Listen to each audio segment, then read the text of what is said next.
Hi everyone. Good morning. We are about to begin with the quiz now. So, I'll be sharing my screen and now I will be giving you all the rules. Um, I hope all of you have joined by now. I hope no one's left at this point. So, I'll just start sharing my screen.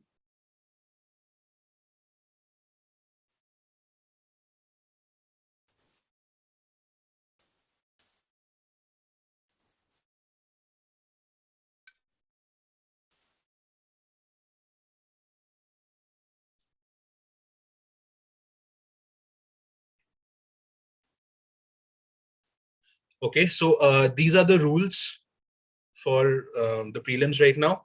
We are going to have 15 questions. There will be no negative marking. Questions 11 to 15 are going to be star marked questions. The star mark questions will obviously act as tiebreakers, and my decision is final. Also, just to inform you about the process, I will be sharing the Google form link now. What you have to do is, as I keep reading out the questions, you fill out the answer corresponding to the number of the question. And I won't be doing a rerun. There will not be a rerun. I will be giving you all a good 20 to 30 seconds after I'm done with a question. So just try to make sure that before you submit, you're sure about everything you've written. All right. So should be fun. I'm sharing the Google form link then in the Coeus WhatsApp group. Just check it.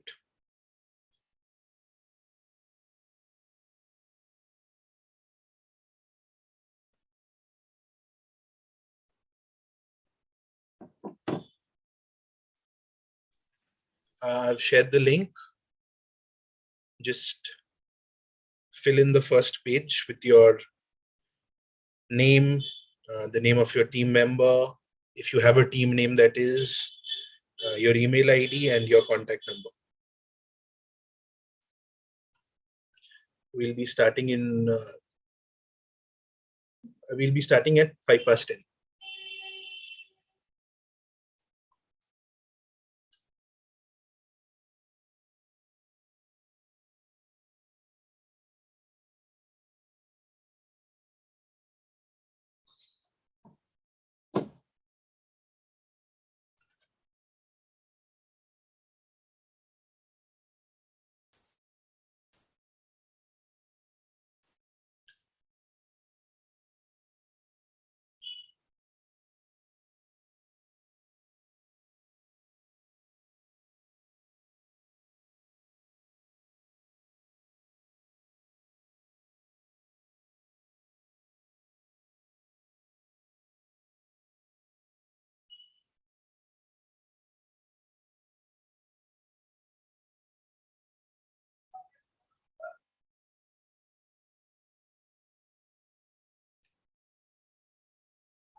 All right then.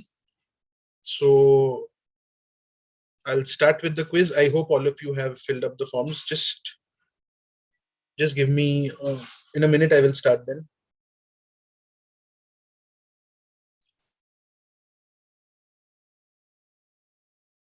At the end of the quiz, when I reach question number 15, I just want to let you all know that I'll give you roughly a minute after that to sort out your answers. As I said, I won't be doing a rerun for obvious reasons.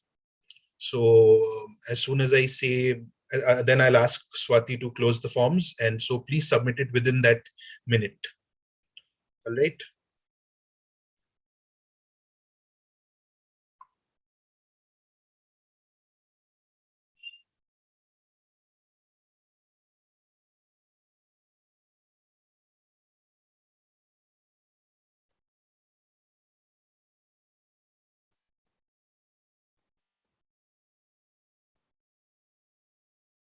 Okay, so I'm starting.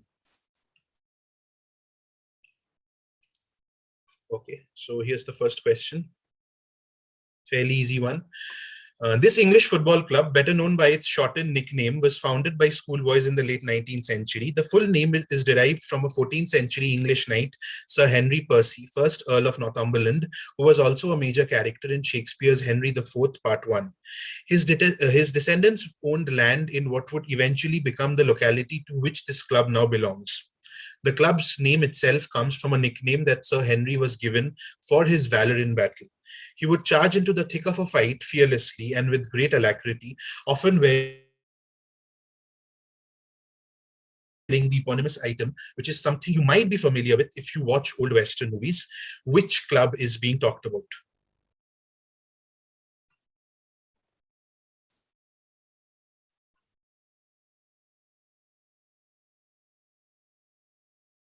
So you have to give me the name of an English football club, as I told you. So the name of the region to which the club belongs was essentially part of some land that was owned by Sir Henry Percy, 1st Earl of Northumberland's descendants. And Henry Percy himself was also known by a name which eventually became the name of the club. All right. So I shall be moving on to the next question then.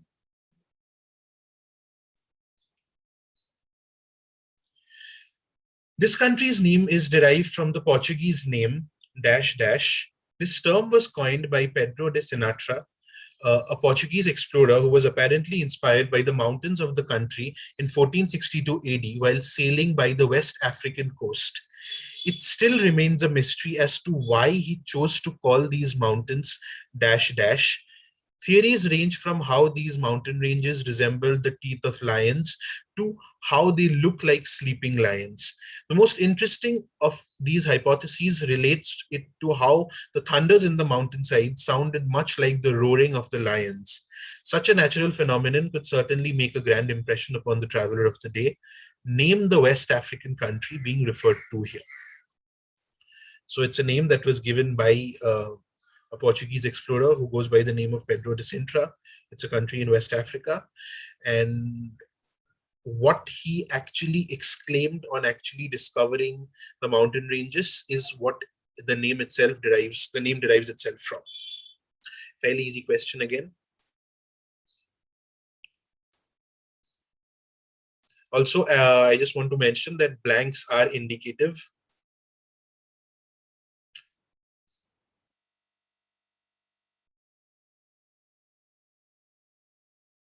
So I'll move on to question number 3 then. Paris Saint-Germain's sartorial popularity is well known today, with celebrities like Beyonce, Rihanna, Kendall Jenner, among others, who are fans of the club, with a major reason being their fashionable brand appeal. In 1975, when the club was only 5 years old, a certain Barcelona player played 2 games without a contract for them in the pre-season Tournoi de Paris. He was a friend of then president of the club, Daniel Hector, a French-Belgian fashion designer, and wore clothes designed by him.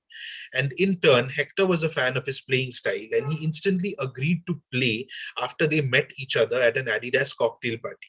Rumor is that another reason for this player to have agreed was because of PSG's red and blue kit, which Hector had designed himself and to this day is known as the Hector shirt. Name this player. So sartorial popularity is so, right?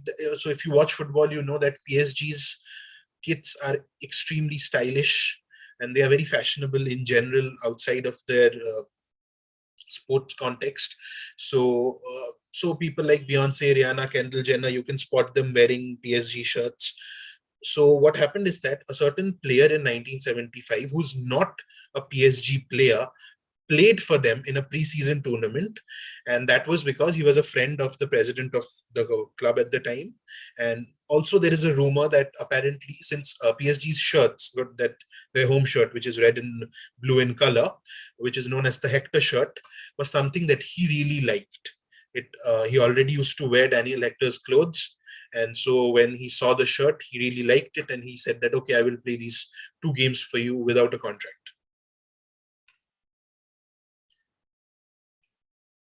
I will.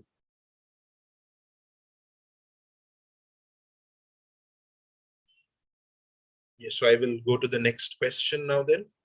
Again, you have to name a player here who is not a part of PSG, wanted to play 2 games for them, and probably because he really liked their shirts as well. All right. So in recent years, the Pentagon has devised an equipment called X, which could be crucial in identifying criminals in the future. The technology can detect one's dash using laser vibrometry to detect the surface movements caused and can be used from 200 meters away. Experts have dubbed it as a tool for ethical surveillance as it doesn't involve facial features, which eradicates racial bias, or fingerprint DNA swabs as their samples cannot be tampered with in the labs. X was named after Hanna-Barbera's space age counterpart to the Flintstones and involved a family named X residing in Orbit City. Fill in the blank and ID X. So what you have to fill in the blank with is, what exactly does X use as a way of identifying criminals? So this is a very recent phenomenon. The Pentagon has come up with it fairly recently, and it's called X. And X itself is the name of a television show, which is, so the Flintstones is set in the Neolithic age, I think. So this show is a space age counterpart of that. So in that show, you have a certain family that lives in Orbit City, and after them, that device has been named. So you have to give me what the device uses to identify criminals and what is the name of the device.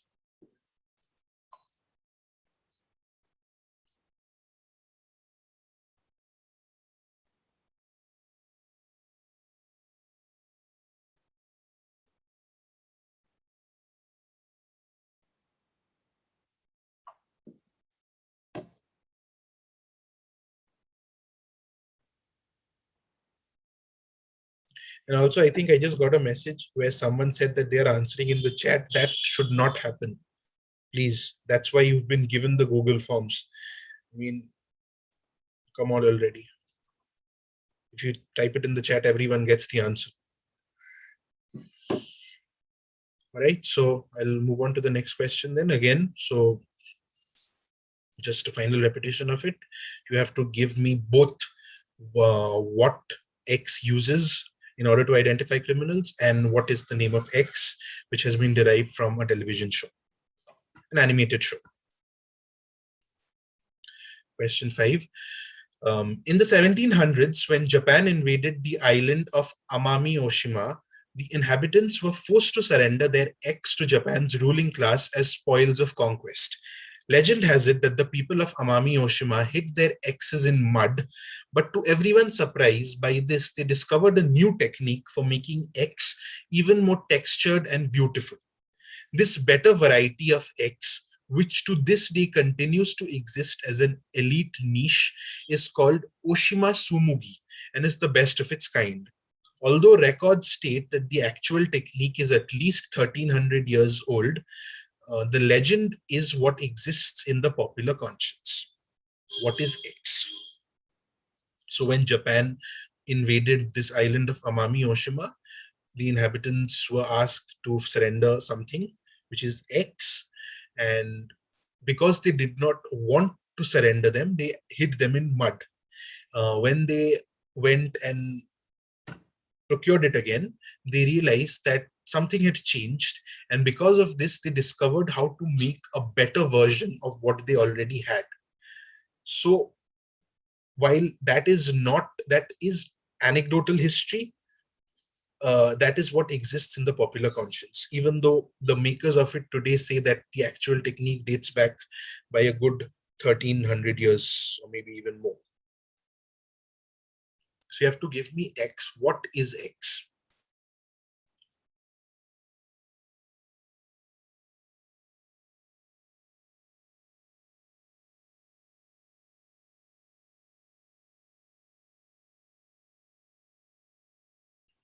So I shall move to the next question then.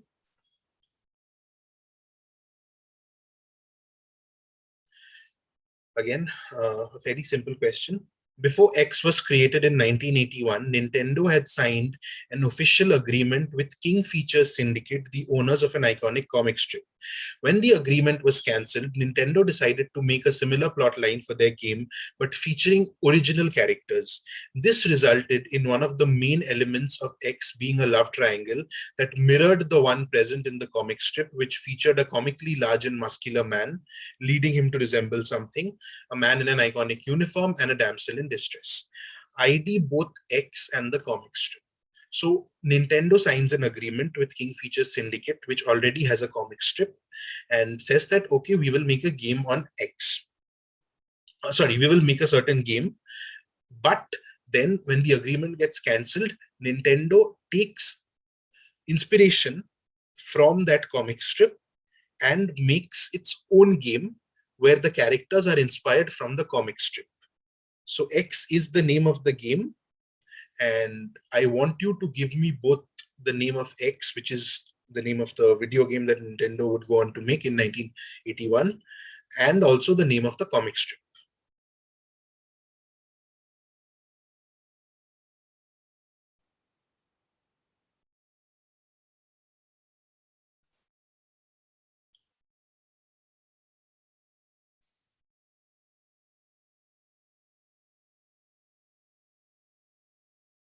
So again, a Nintendo game, very popular game, inspired from a comic strip which has a love triangle, large and muscular man, a man in iconic uniform, and a damsel in distress. I want both the names.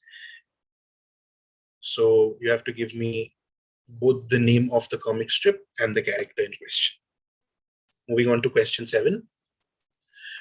Sarah Little caught the attention of the upper echelons of an American manufacturing conglomerate when she was hired and assigned to the gift wrap and tape division. While working there, she had created a molded, non-woven bra design. Subsequently, while caring for her sick family members, she thought of incorporating this design into developing a certain product. And picking up the idea, the company launched the prototype of this product, which has become ubiquitous over the past year, with the product's biggest manufacturer being the very company where Sarah was working when she came up with the product. What product did Sarah come up with, and what is the name of the company? So the thing about a question like this is what Sarah came up with, what she designed rather, is something that was eventually bettered, or rather the version of it that we see today would not have existed if another person had not come up with the perfect material for it, let's just say in later years. But Sarah Little is the person who actually invented this. And this is just something that we've all become quite familiar with over the course of the last year or so.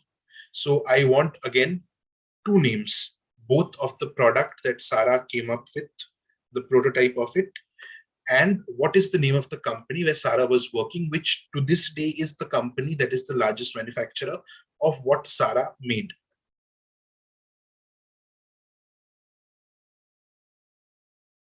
So again, I want both of them, what she made and the name of the company where she was working.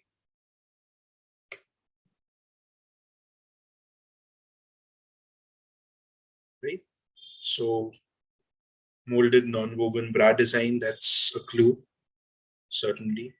And assigned to the gift wrap and tape division is very, it's kind of a giveaway clue for the company, really. But yeah, we'll move to question 8. Upon discovering a new species of marsh rabbit in the southeastern United States, the scientists named the discovery Silvillagus palustris dash. This was to pay tribute to an eminent personality who has a long association with rabbits, though not exactly from a zoological perspective. A particular reasoning for this nomenclature is because of the large amounts of money that he donated to the conservation of endangered species of rabbits. Which personality? So the dash there is where the name of the personality has been included as a way of paying tribute to that person. And this person is someone who has a very long association with rabbits, and also because he has donated a large amount of money to the conservation of endangered species. It's a type of marsh rabbit, although I don't think that might be a clue. So that's not actually. So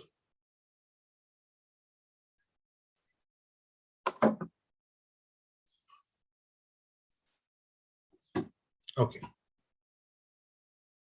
So I'll move on to the next question then. This practice comes from the method of identifying college courses with a 3-digit system in the USA in 1930s to make it easier for employers to hire high-caliber employees during the Depression.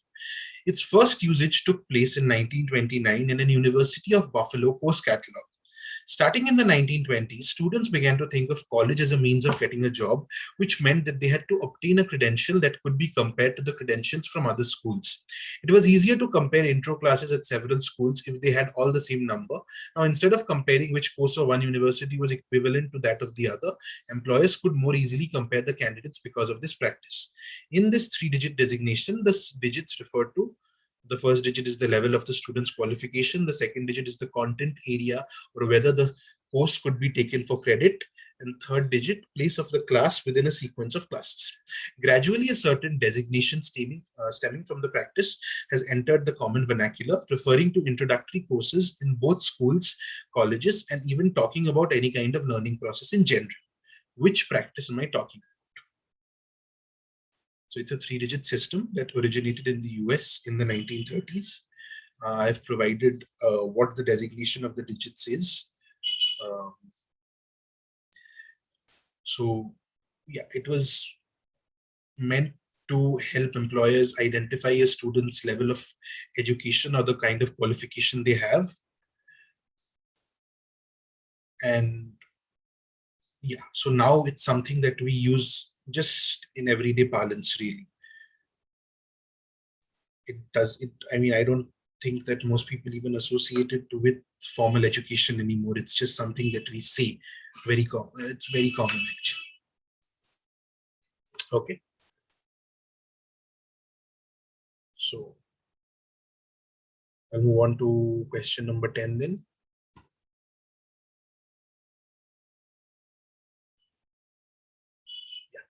On June 26, 1996, Dennis Fong, better known by his gaming alias Thresh, made the front page of the Wall Street Journal regarding his gaming exploits, cementing his status as a legend in the realm of professional gaming. Thresh made his name playing Quake 3D professionally, and it was in doing so that he made a seminal contribution to 3D games, so much so that the developers of Quake 2 added a setting allowing players to use Thresh's configuration to enhance their gameplay. Today, it has become the default in all 3D games that are played on a PC. To paraphrase what Thresh has to say about it, he did not invent this configuration, he just happened to model it based on his own comfort, and that somehow caught on, eventually becoming the standard. What was Thresh's contribution to the gaming community? So 3D games are ubiquitous now. Most games that we play are, if you play video games, that is, you'll know that they are 3-dimensional games. So back in the 90s, they weren't as common, although the period which I'm talking about is sort of the time when these games started to really come into their own. So this person called Dennis Fong, known by Thresh, he made his name playing Quake 3D. And so when he was doing so, he came up with something that we all use today. It's a default now in PC gaming. So anyone who plays video games should be able to answer it right away. If you don't play video games, I'm sure you've heard about this. So it's specific to 3D video games. So platformers and all cannot use this, which is 2D video games and all. Right? So what was Thresh's contribution to the gaming community? I'll move to question number 11 then. Now we'll begin with the star-marked questions. And these are important in the event of a tiebreaker. In no other country is the rivalry between football clubs as fiery and fanatical as those in England. This is why if a person from one club should somehow does make his way into a rival club, there should be at least a period in between those two tenures during which the player has played for at least one neutral club, e.g., Liverpool player Michael Owen having spells at Real Madrid and Newcastle before joining Manchester United. Jose Mourinho being a Chelsea manager having a spell at Manchester United before joining Spurs, etc. Yet it so happens that among the few who have a statue outside Old Trafford, one played for two of Manchester United's greatest rivals consecutively, having spent 8 years at Manchester City and 9 years at Liverpool with 300 combined appearances for them. Which person am I talking about? So in England, if you play for a certain club, or if you are part of a certain club for that matter, then should you go to a rival club, you can't just directly go to that club. You should at least have a tenure in between. Even then it's frowned upon, but still. So Michael Owen, who was a Liverpool player, had to play for Real Madrid and was playing at Real Madrid. Then he went to Newcastle, and that is when he was taken up by Manchester United.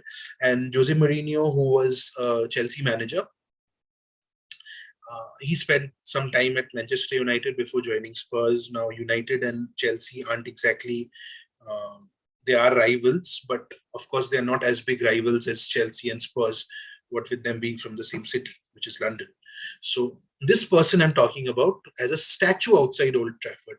That's how big of a legend he is for Manchester United. And yet he has played for not one, but two of United's greatest rivals. That is for City for 8 years and for Liverpool for 9 years. And he has 300 combined appearances for them. All right. So I'll move to the next question then, question number 12.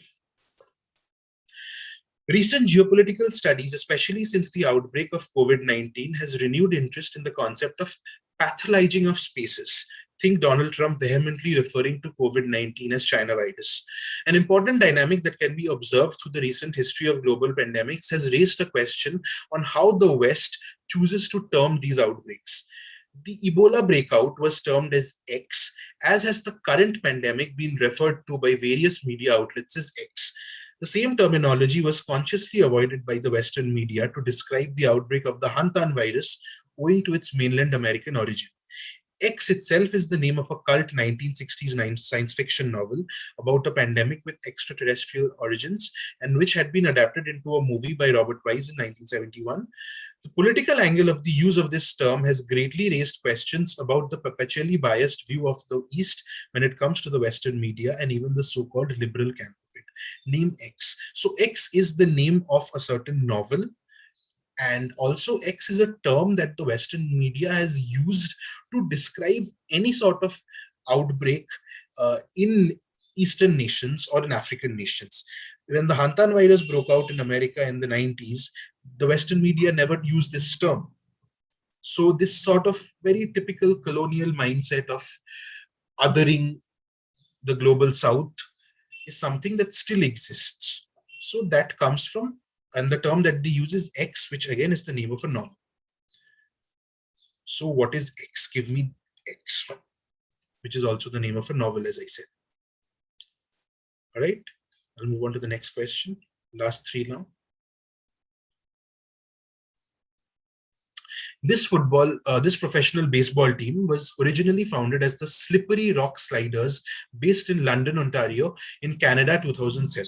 They were a member of the Frontier League, which is not affiliated with Major League Baseball.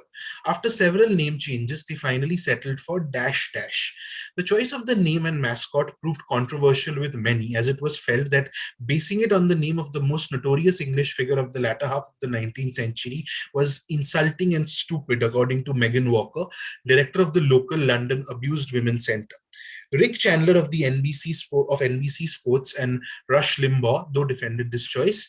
Fill in the blank with the name of the team and who was the notorious reference in their team's name and logo. So if you just give me the notorious reference that I'm talking about, then you won't get full marks for this. I also want the name of the team. So you have to give me the name of the figure and the name of the team, both of them. It's a team that is based out of London, Ontario in Canada.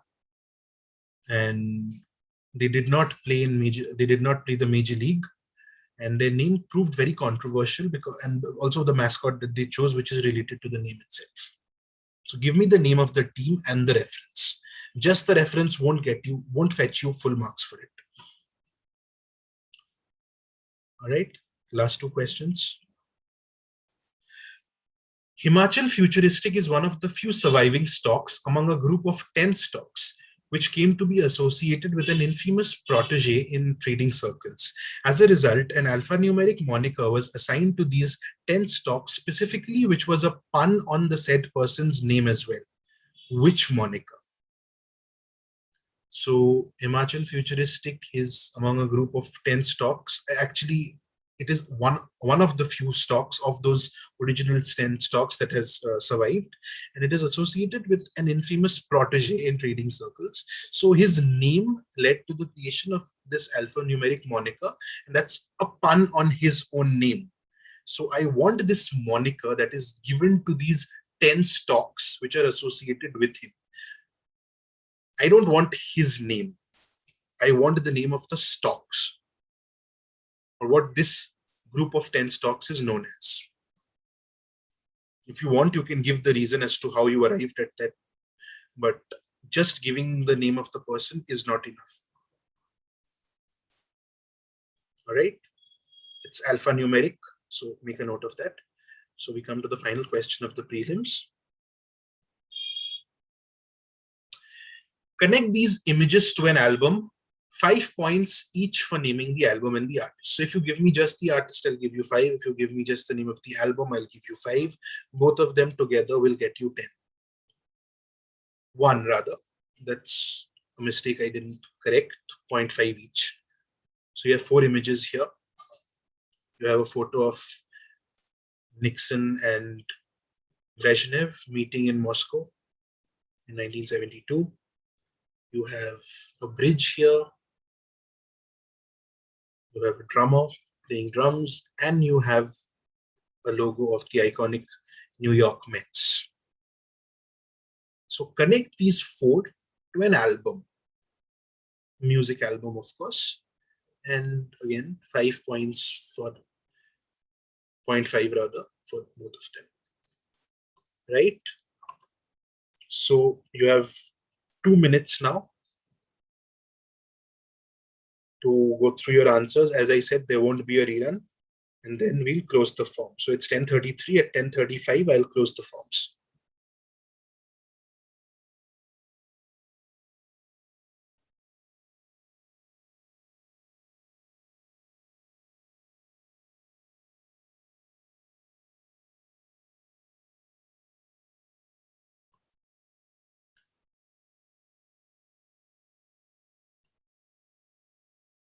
If you're done, just press the submit button and submit the answers.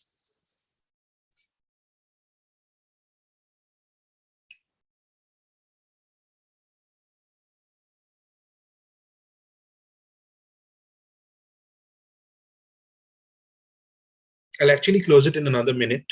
I think it's fairly enough time.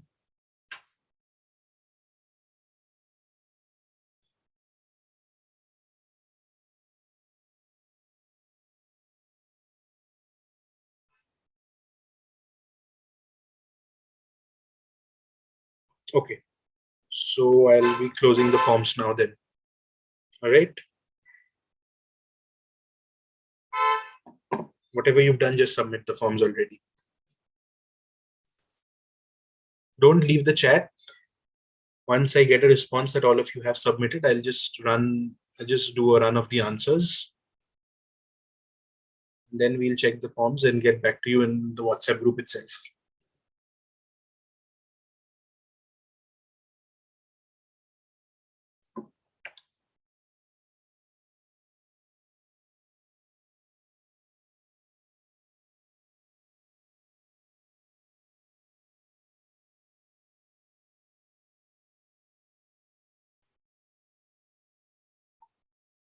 Okay. So the submission link is closed then.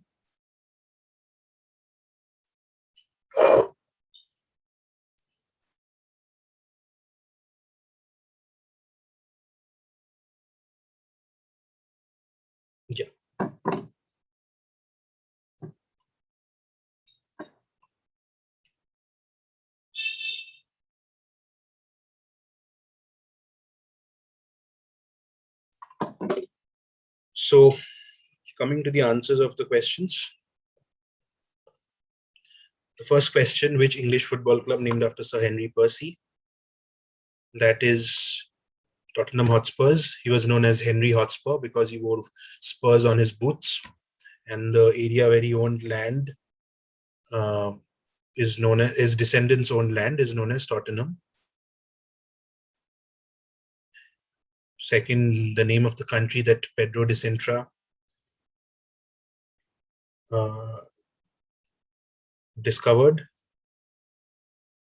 that is Sierra Leone, the West African country.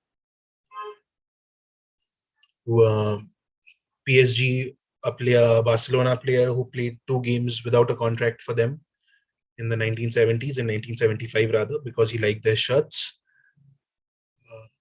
That is, again, Johan Cruyff, probably the most iconic Barcelona player, at least one of them, certainly. And this is him in his in the 1975 Hector shirt. So the device that the Pentagon has come up with to identify criminals, and what process does it use to identify them, and what is the name of the device? The device is called a Jetson, from the Jetsons, and it uses people's heartbeat to decide their criminality. All right. So next question, number 5.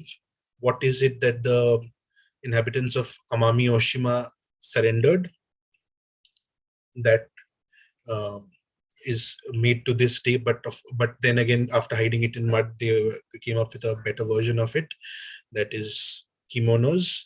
So Oshima Sumugi is the best version of a kimono that you can find. Next question, again, Nintendo game inspired by a certain comic strip, came out in 1981. Probably the easiest question here. The game is Donkey Kong and the comic strip is Popeye. So Donkey Kong is Brutus, and then you have Popeye, who eventually would go on to become Mario. Then Sarah Little came up with a certain product, the prototype of a product, which has become ubiquitous over the last year or so, while she was working in a certain company.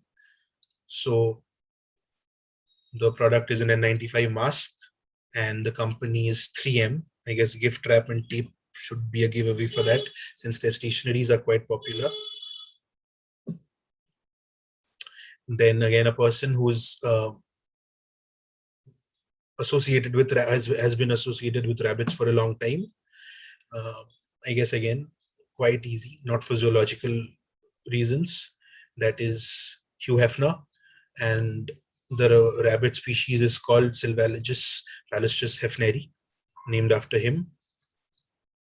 Then this certain practice that came up in the 1930s to help employers identify the educational qualification of a person is 101, used to describe basics of any discipline. I guess everyone has used it at some point or the other. Then Dennis Fong, known as Thresh, what was his contribution to the gaming community, who was a very popular gamer in the 90s, probably still is, I'm not sure.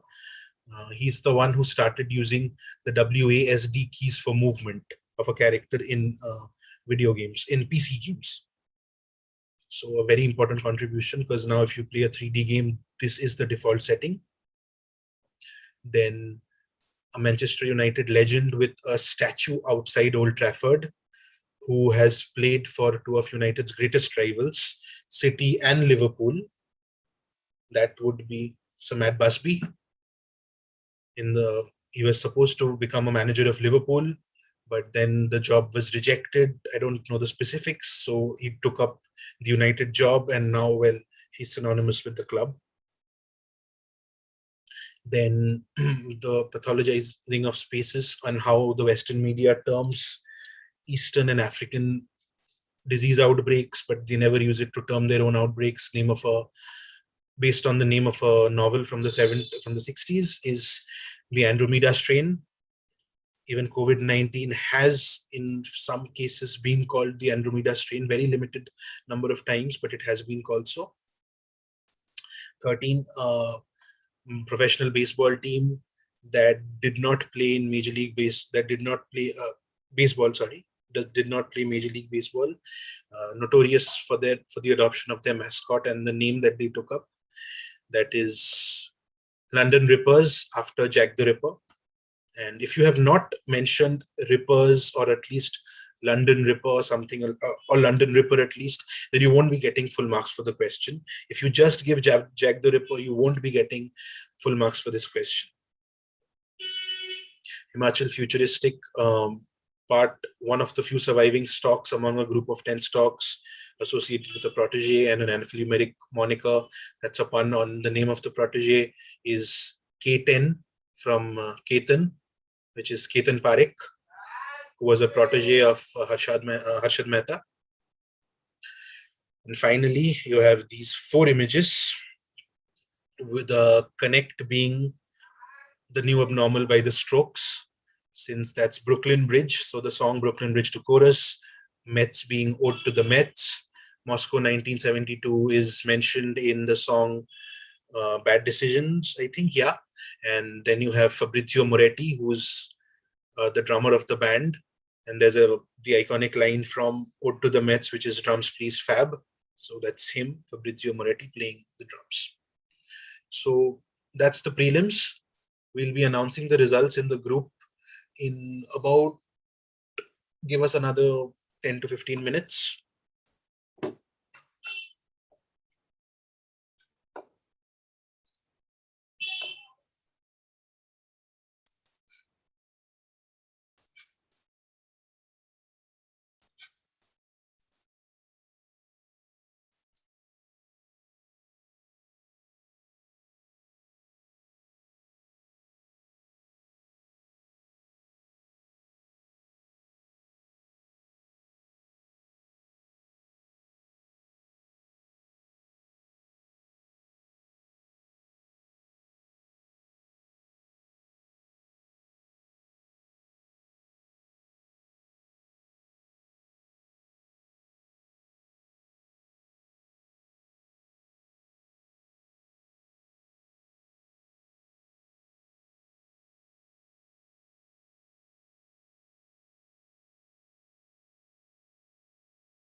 I sorry for the delay. Again, checking issues. That's all. We're just waiting for everyone to join, and I just want to let all the finalists know to please keep your cameras open. It's fine to not have it open in the prelims, but now we need to have your cameras open. We should be starting in about 3 to 4 minutes.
Guys, can you just do one thing?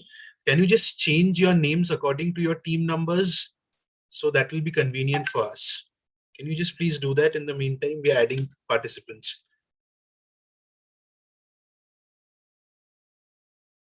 So you've already been given your team number, just change it to that team number. You can have your name next to the team number, no issues with that.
Members of Team 5 and Team 6, just rename yourself as Team 5 and Team 6, please, quickly.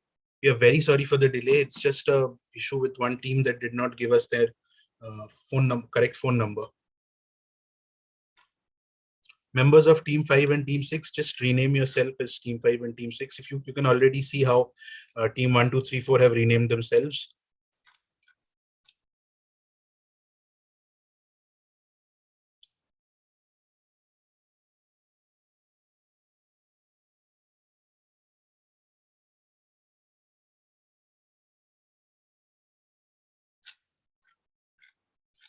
Do we have everyone here? Then you can open your cameras now. Yes, we'll start then right away.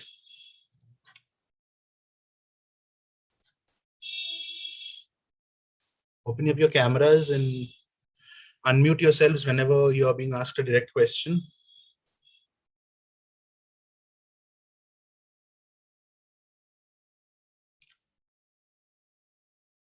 Aditya, can you just ask Shubham to join quickly? Yeah, he'll be joining in a short while, like in midway. Okay, so we'll be starting now. Yeah, sure. That it's gotten really late, and Team 5 hasn't joined yet.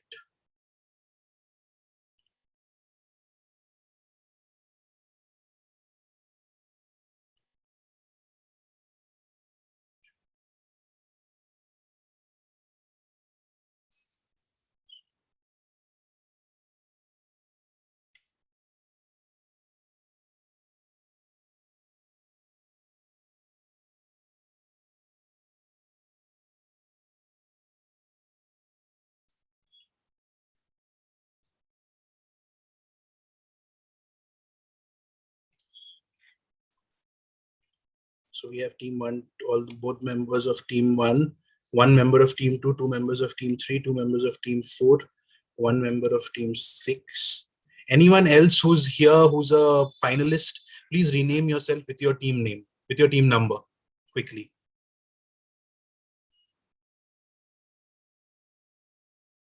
Who is Darbar's teammate?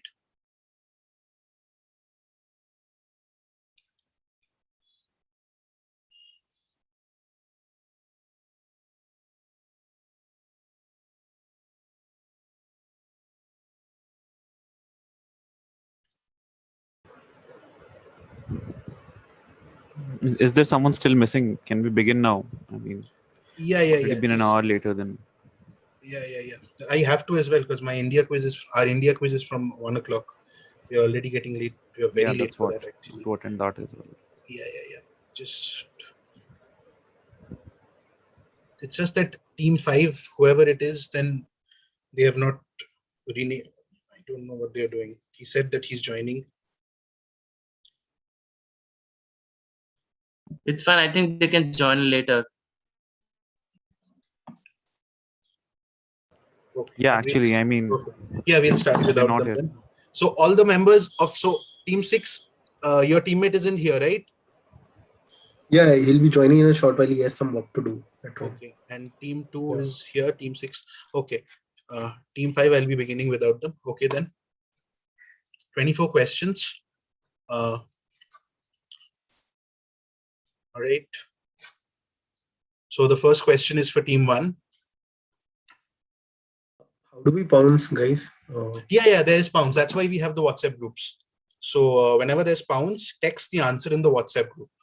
All right. So all 24 on pounce. Okay. Yeah. There's pounce and bounce both. So Nikhil, keep a check on the bounce, please, just in case I get it wrong. You people as well. I do confuse it in real life. Here it's even worse. So no negatives for direct answers. It's 24 questions, not 25. That's a mistake. And there's no negative on direct questions. All right. So we'll just start with Team 1. The first question, which is, on the latest episode of SNL, American rapper and singer King Coody wore a white floral dress during his performance of his song Sad People. The performance expectedly garnered heavy homophobic comments, but Coody gave the reason behind it to be a tribute to X. X is one of the most recognizable musicians of all time. Do we have to announce pounce or what? Yeah, so the moment I start reading the question, the pounce is open. So I can just Right, type so- it in the group. Yeah, so if you know the answer, just type it in the group. X is one of the most recognizable musicians of all time whose death anniversary fell on the same week as Coeus' performance, and who was known for breaking cultural stereotypes and boldly standing up against bigotry of any kind. The dress was a tribute to X's appearance on the cover of Face magazine wearing a similar floral dress, though in a different color in 1993. During the performance of Tequila Shots, another song by Coody in the same performance, Coody changed into a green cardigan that also looked very similar to what X had worn during his most iconic live performance. So these are the two photos. Bounce is open. So X is just the name of a person, right? Yeah, X is the person he was paying tribute to.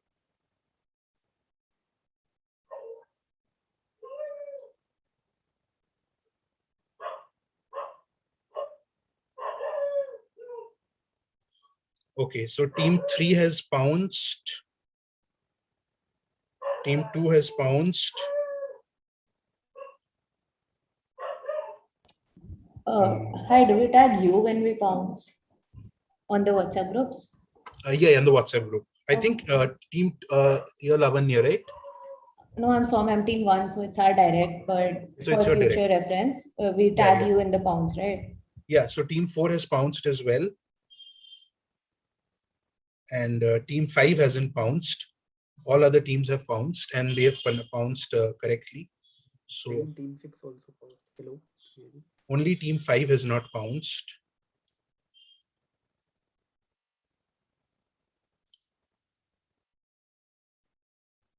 Team 5 has bounced.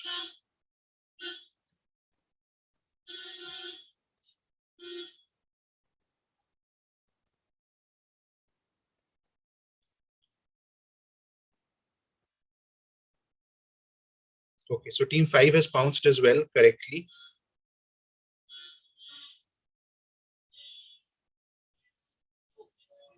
Doesn't change your name to So your team number. I'll close the bounce then.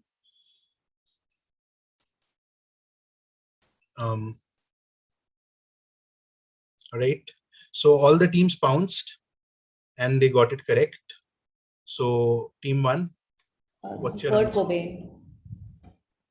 Kurt Cobain. It is Kurt Cobain, correct. Hello. So just let me go to the next question. With the number of immigrants from Somalia, Pakistan, and other Muslim countries, direct for team 2, increasing in the countries in the Arctic region of the globe, and other Muslim countries increasing in the countries in the Arctic region of the globe, these Muslims are faced with a certain religious dilemma. The problem, of course, arises from the fact that in countries like Iceland and Norway, Muslims are quite a new minority, with the oldest Muslim communities dating back only to the 1980s. One solution to this dilemma is to simply follow the standards of the MENA countries, which is Middle Eastern and North African countries.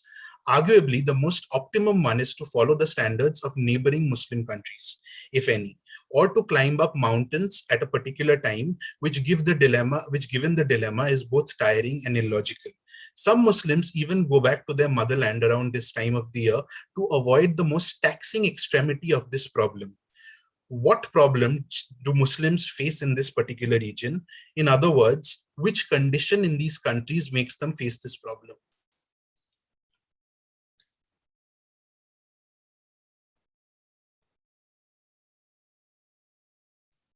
इससे पहले वाले में team 5 के अलावा सबके +10 है ना? First one, team 5 will also get +10. All of them bounced.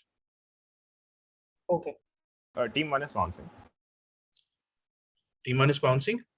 So either of them works, right? The second, like either of the questions we can answer, right? Yeah. So they're both the same question. I mean, it's what is the problem they The face? funda Or- effectively. Yeah. Which condition is?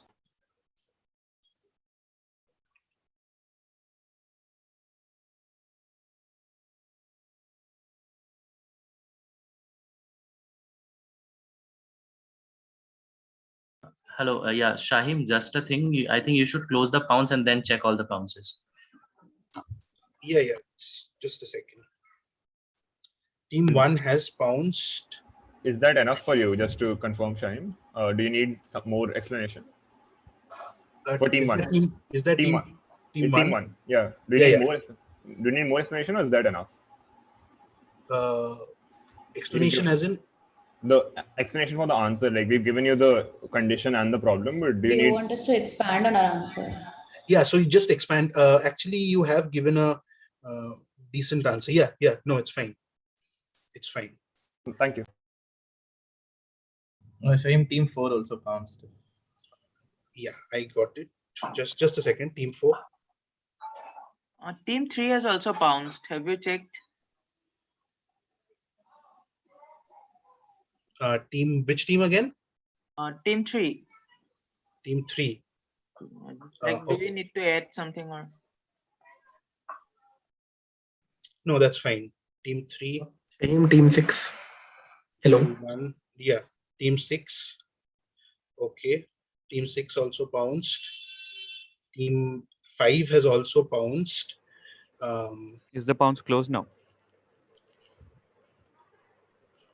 Yeah. So pounce is closed, but so pounce is closed. Team 2. Yeah, Give so me countries your like answer. Norway. I mean, Norway specifically is known as the land of the midnight sun. So the sun doesn't really set, which makes it difficult for them to observe Ramazan rituals properly. You know, the meal before dawn and all that stuff. Okay. Yeah. So I'll give it to you actually, and the answer is that midnight sun and polar night. So Muslims can't offer namaz properly because the day is not clear. The divisions of the day are not clear. Also, some people have answered specifically with Ramadan. That's fine as well.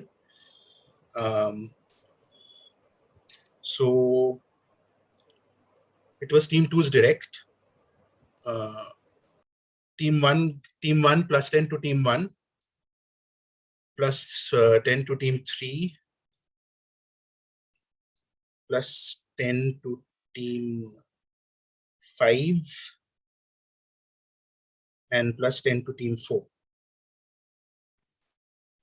Shahim, team 6. Hello. Yeah, team 6 as well. Yeah, plus 10 to team 6 as well. So everyone has pounced. Everyone got it correct, and the direct was correct as well. Can you do this like close the pounce after like 20 seconds after the question is on the Yeah, so screen? I think I said after this question Yeah, that I try to closed the shorten pounce. the duration of the pounce. Yeah, because sure. it's a little too long and I'm makes really it sorry. easy. I'm just getting a lot of messages from people who either gave wrong numbers and then couldn't join the quiz. So Yeah, just close the pounce in like 15-20 seconds. Then Yeah, feel sure, free to check or whatever you want to. Yeah. So question 3, direct for team 3. A few months after Canada decided to legalize a certain commodity, the world's largest potash producer decided to merge with an agricultural products firm from the same country. As a result, the company had to give up on its stock ticker. What followed was a frenzy among the newly set up companies dealing in the commodity in question to get their hands on the vacant stock ticker. Nearly 40 companies requested the symbol, a level of interest so overwhelming that in January 2019, in an unprecedented move, a group of Canadian stock exchanges elected to hold a random lottery to assign this symbol/ticker. One lucky company finally got their hands on this ticker. Give the stock symbol or ticker in question. Pounce is open. Hello? Canada, cannabis or CAN? No, wait, team 3, don't answer right now. Don't answer right now. Shahim, just one clarification. Yeah. So I'm a little confused as to how we arrive on the exact stock ticker for this answer. Say, so we know the general aspect of the commodity, but how do we answer for the specific stock ticker without knowing it? Is what I'm asking. So you see, there's clues there. It's a company that it was the world's largest potash producer, and so when the company goes out of business, then their stock ticker is up in the market, right? So now this product stock ticker, so sort of the stock ticker of that company and the product are consistent in a sense. Let's just say. They have already pounced, so no more hints, please. Okay, yeah, so pounds closing in 5, 4, 3, 2, 1. So this is team 3's direct. 1 pounced, 2 pounced, 1, 2, 4, 5, 6. All of them have pounced. Yes, and just to be clear, all of them get a plus 10. Now, team 3, please. Pot. POT. POT pot. Yeah, that is correct. It comes from Potash Corp stock ticker. So direct for team 4. The Silent Revolution is a 2018 German drama film which follows the true story of a group of 12th grade students who decide to show their solidarity with the victims of the Hungarian Revolution of 1956. The story starts with two students while on a visit to West Berlin, witnessing dramatic footage of an uprising in the Central East European country against Soviet oppression. When they return back to East Germany, they decide to mourn the student revolutionaries who were fighting for independence through a minute of silence.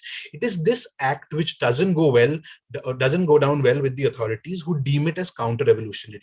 They were supported by the whole class except one student named Erich Babinski, who still thought of it as the West's propaganda. To get him on board, the lead characters show him a newspaper clipping from West Berlin about the wartime demise of a legendary Hungarian sportsperson idolized by him. The reports, though fake, were actually circulated widely by the Western media in real life to swing the attention towards the West's cause in the war. The said athlete, who lived on for the next 50 years, himself phoned a local newspaper to confirm that he was still alive. ID, the sportsperson being talked about. Pounce is open. So 2 teams have pounced, so I won't be giving hints after this.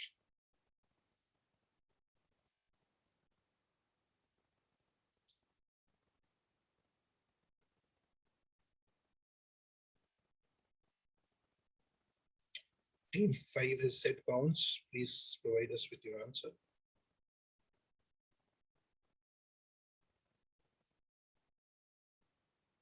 Okay, so team 3, team 1, team 5, and team 6 have pounced. This is team 4's direct. 2 has not pounced. Pounce closing in 5, 4, 3, 2, 1. Okay, so with the exception of team 2 and team 4, all other teams get a plus 10 on pounce. And team 4, would you like to give me the answer? We'll go with Puskas. Ferenc Puskas. Yes, it is Ferenc Puskas. Correct. So next direct for team 5. X is an organization which has too many unethical exploits to create a comprehensive list of. Here is some of their actions which have made them a cartoonishly evil organization. They forced the Brazilian Senate to pass a Budweiser bill which effectively erased the 2003 bill passed by them, banning the sale of alcohol in sports arenas. In 2010, they created 56 courts as a way of delivering speedy justice against crimes in the vicinity of their most popular event in the host country. In one instance, 2 Zimbabweans who robbed some foreign journalists on a Wednesday were arrested on Thursday and began 15-year jail sentences on Friday. In an interview with Al Jazeera, their president insisted that they are a non-profit despite having $1 billion in the bank, which is a reserve according to him. And the funniest part, their actual boardroom in their headquarters is modeled after the war room from Dr. Strangelove. Which organization am I talking about? This is just some of their exploits. There's many more, but I've just mentioned these 4 specifically. So team 1 has pounced, so I won't be giving hints after this.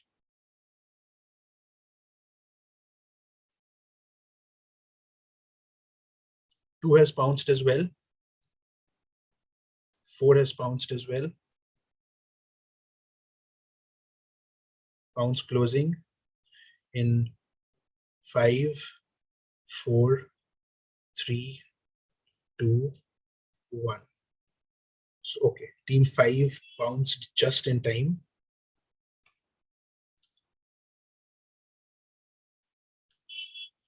And now I would like the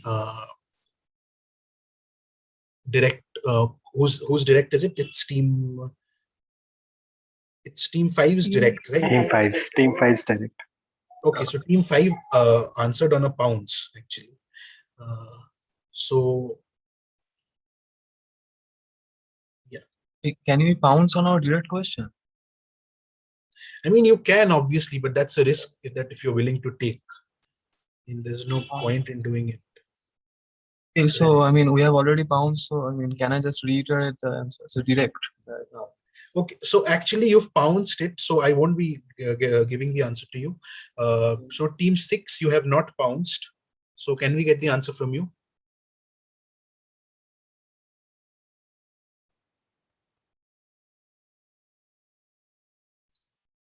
Team 6?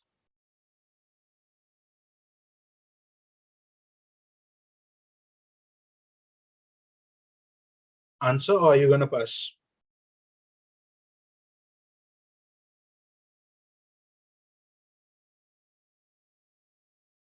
I'll take that as a pass then. So it goes to team 3 that did not pounce. Just guessing, by 2010 in Africa, is it FIFA? The correct answer is FIFA. So with the exception of team 5, with the exception of team 6, everyone gets plus 10.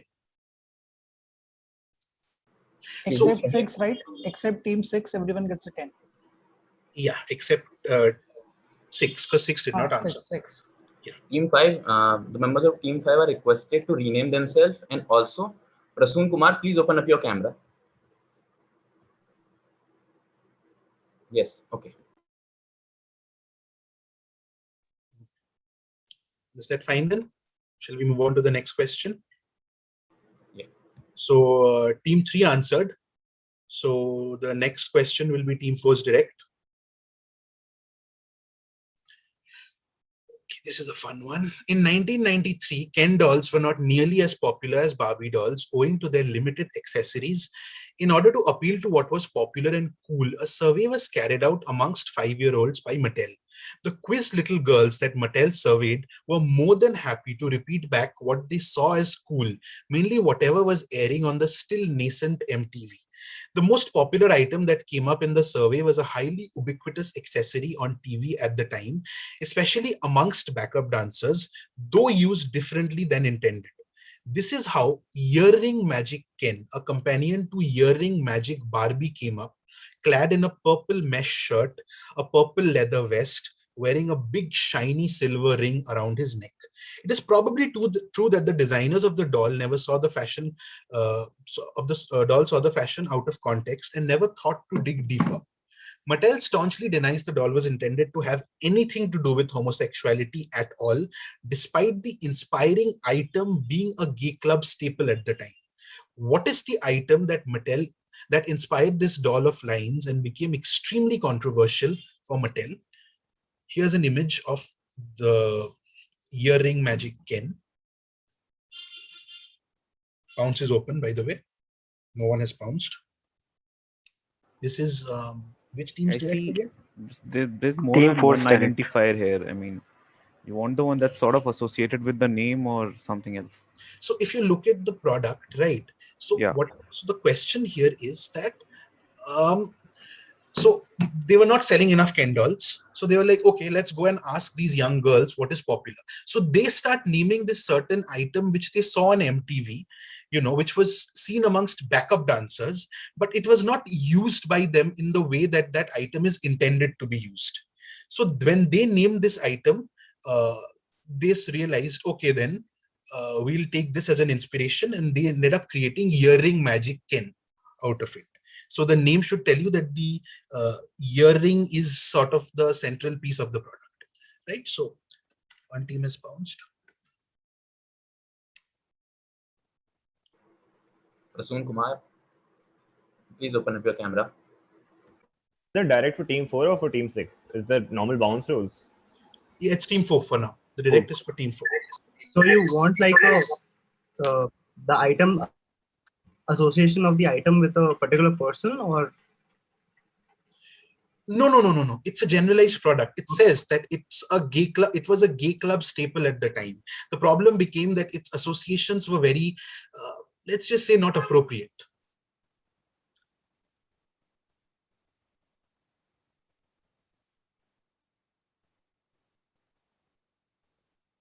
Pounds closing in 5, 4, 3, 2, 1. Pounds closed. Okay. So just give me a second. Team 2 pounced, -10 for team 2. -10 for team 5. They pounced. Team 3 gets a +10. So yeah, team 4, it's your direct. This is our direct, right? Team 6. Because last question was for team 5. No, so the last question went to team 3. So with bounce rules, it goes to team 4 now. So it's team 4's direct. So team 4, Chayanak, would you like to? So we'll go with the penis ring. Okay, cool. That is correct. That is chrome cock rings, which Madonna's backup dancers would wear on their jackets, and kids would think of it as something else. So team 4 gets it right on their direct, and team 3 gets a +10. Team 2 gets -10, and team 5 gets -10. Yeah. So team 4's correct answer. So now it goes directly to team 5. It's team 5's direct. In 2003, as part of a Republican protest against France's opposition to the war on Iraq, 2 items were officially renamed in the US House of Representatives cafeteria. Republican Representative Bob Ney, whose committee recommended the name changes, said the action was a small but symbolic effort to show the strong displeasure of many on Capitol Hill with the actions of our so-called ally France.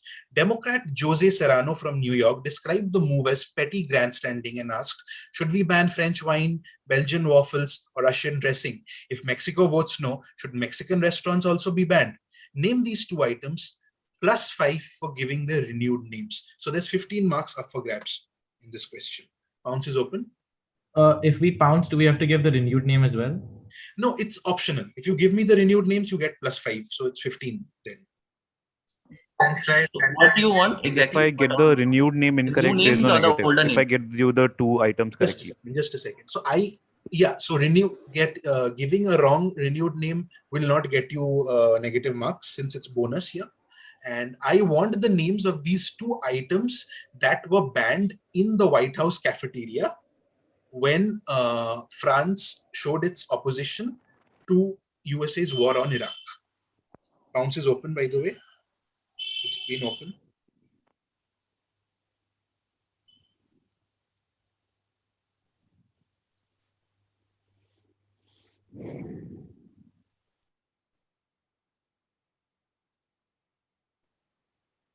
So just okay, take it. So team 2 has pounced.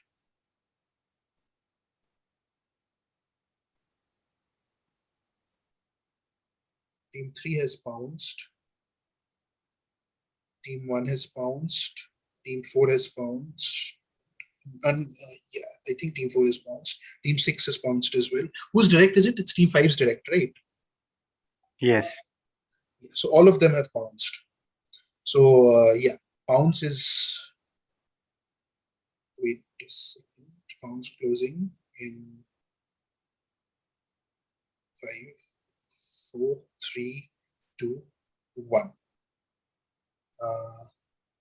Yes. So team 5, would you like to give me the food items? The French toast and French fries, which are renamed to Freedom Toast and Freedom Fries. Correct. That is correct indeed. So team 4 gets +10, +15. Team 6 gets +15. Team 2 gets +15. Team 1 gets +15. And team 3 gets +15. Everyone gets +15. So it was team 5's direct, right? Yeah. So team 6 is direct then. The term had been in use in France for a long time before its English etymology and was applied to all musical plays, including operas. In early 19th century London, many plays began to be produced with a musical accompaniment, a process that was developed to circumvent the Licensing Act of 1737, which allowed quote-unquote legitimate plays only as a monopoly of the Drury Lane and Covent Garden theatres, but permitted musical entertainment elsewhere. The term has now been completely stripped of its original meaning and applies to a wide variety of textual and performative arts, mockingly in most cases. Which term? Pounce is open.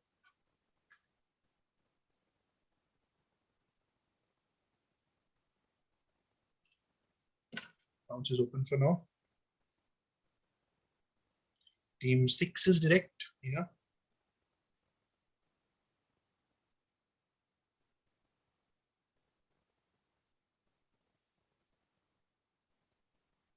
So it's a term, and its meaning it doesn't mean the same as it did now. So back in the day, they started adding music to their plays,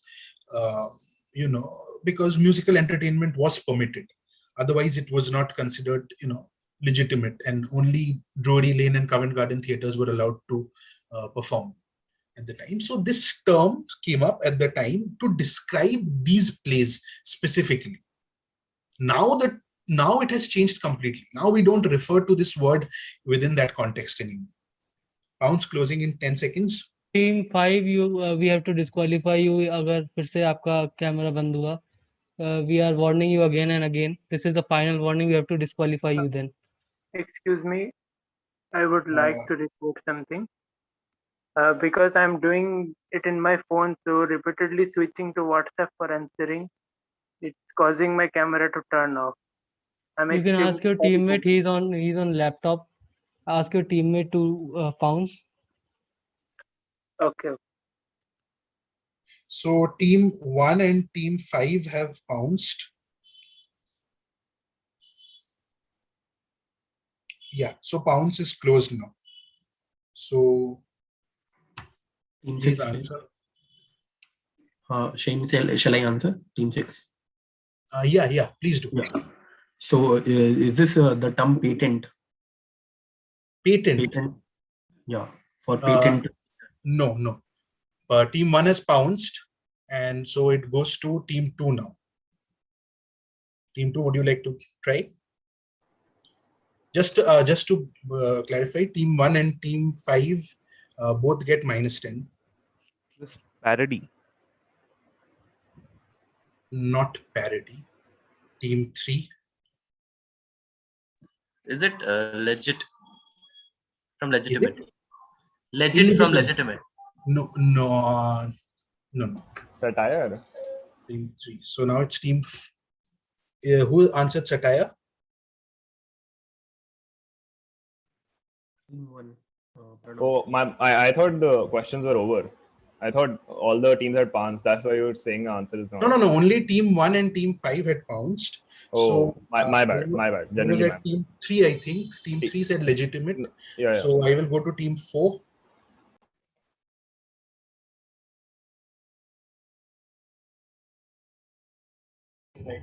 Abstract.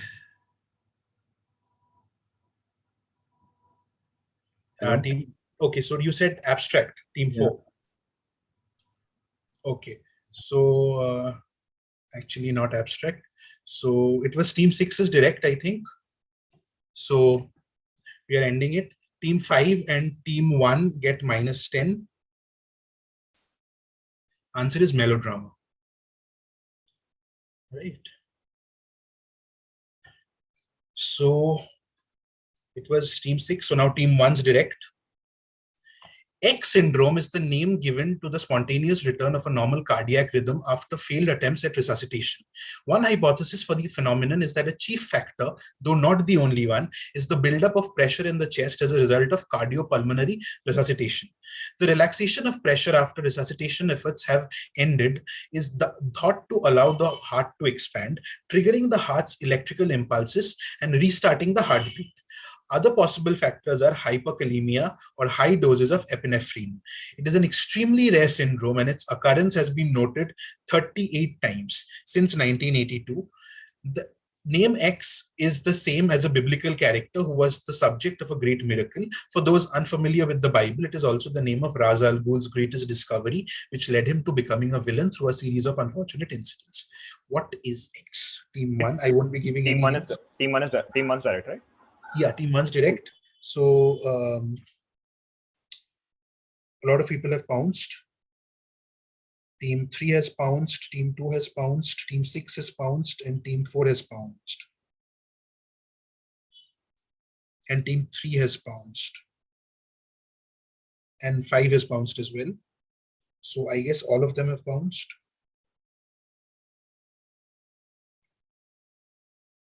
Yeah, all of them have pounced. So can I get your answer, Team 1? Yeah. Lazarus. Correct. It's the Lazarus syndrome. All of them get plus 10. All 6 teams. Okay, so Team 2 is direct. According to the host of this show, a comedian primarily, drugs and self-destruction were the key similarities behind the figures he idolized in life. This included people like Sam Kinison, Richard Pryor, Bill Hicks, and Elvis Presley. Hence, the name of the show was inspired by the name given to the box set of one such idol's discography, the person being Jimi Hendrix. The show's earlier set also included mugshots of individuals like Rosa Parks. The background until last year was in the background until last year when his move from LA to Texas and a change to a more funky LED lit studio was met with massive backlash, with most fans pleading him to return to his earlier simpler set. Name the show. Pounces open.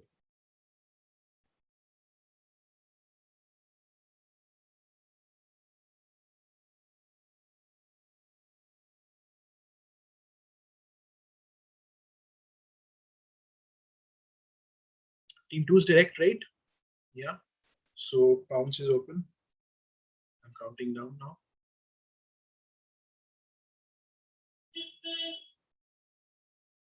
Pounce closing in 10.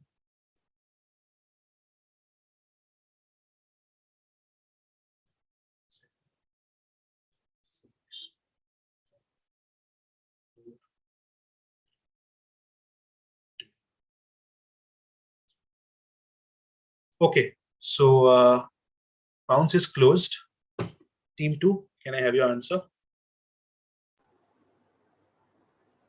I don't know. Voodoo Child. I'm going by Jimi Hendrix. I don't know. I beg your pardon? Voodoo Child.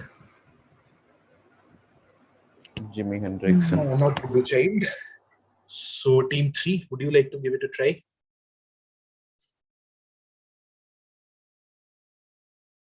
Passing. Team 4. Would you like to try?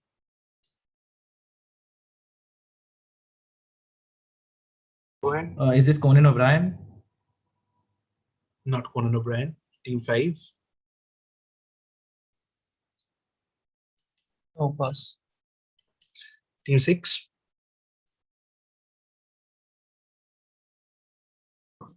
I'll go with Saturday Night Live. Team 1.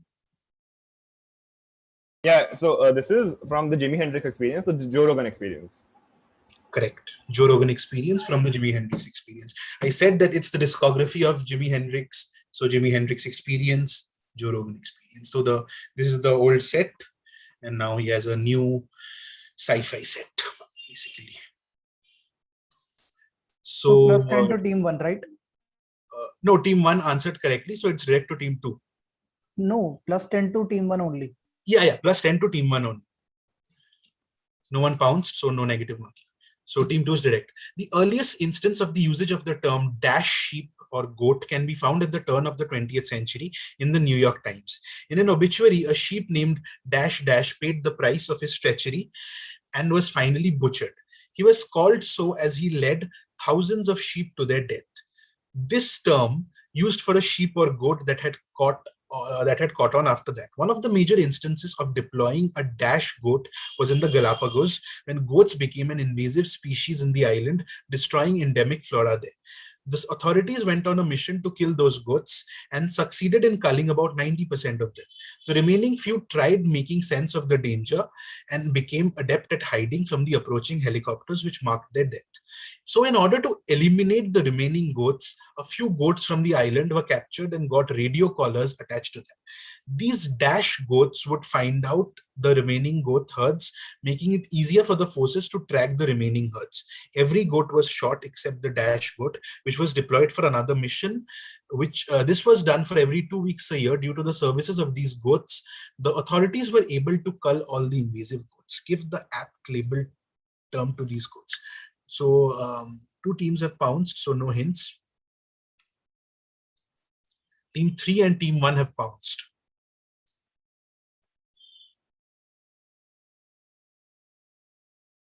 Team 4 has pounced.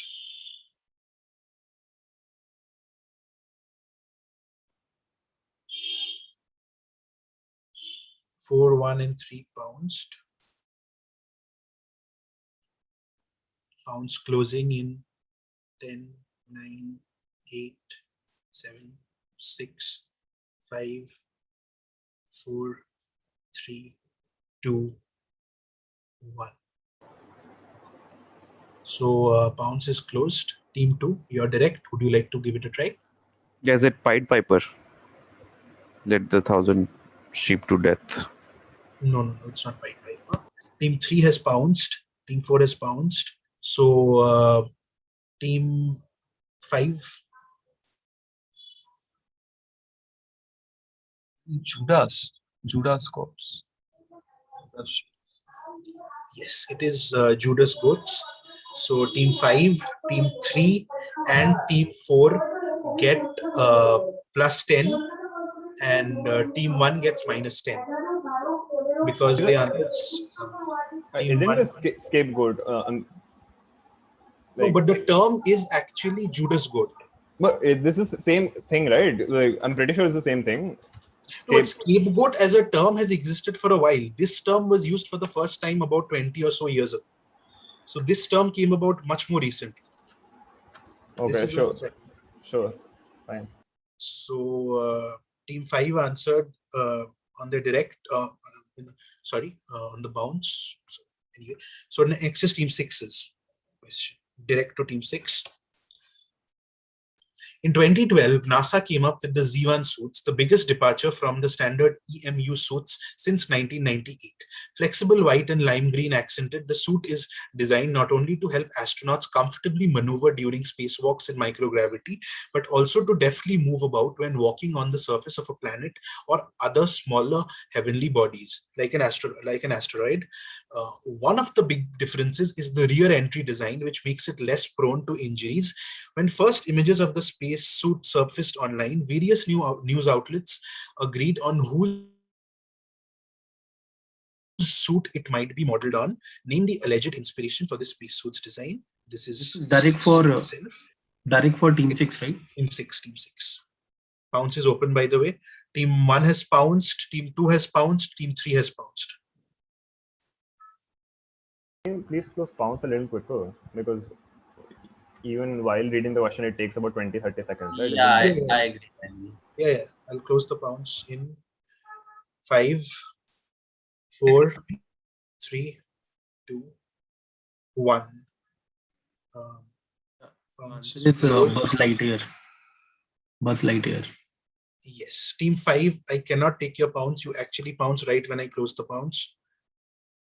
So it is Buzz Lightyear. So Team 6 gets plus 10. Team 3, 2, and 1 also get plus 10. So Team 6 answered correctly. So the Team 1's direct. Are we not going reverse now? No. We'll just continue in the same order. Can we have a score check before this question? Yeah, sure. Rahul, can you just give out the scores? Yeah, 1 minute.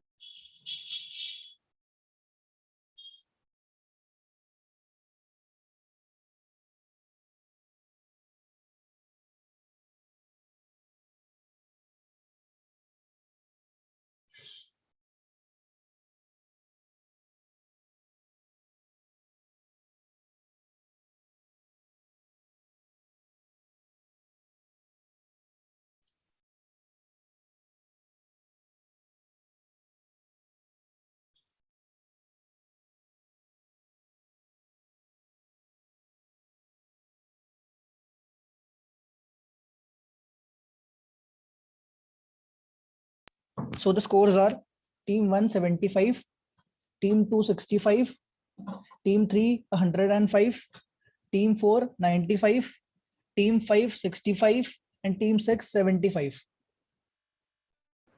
Isn't team 3 on 95? We are on 105. No, we have them on 105 as well. They are 30 All right, points all right. ahead. Yeah. All right, shall we move on to the next question then? Yeah. Who's direct is it again?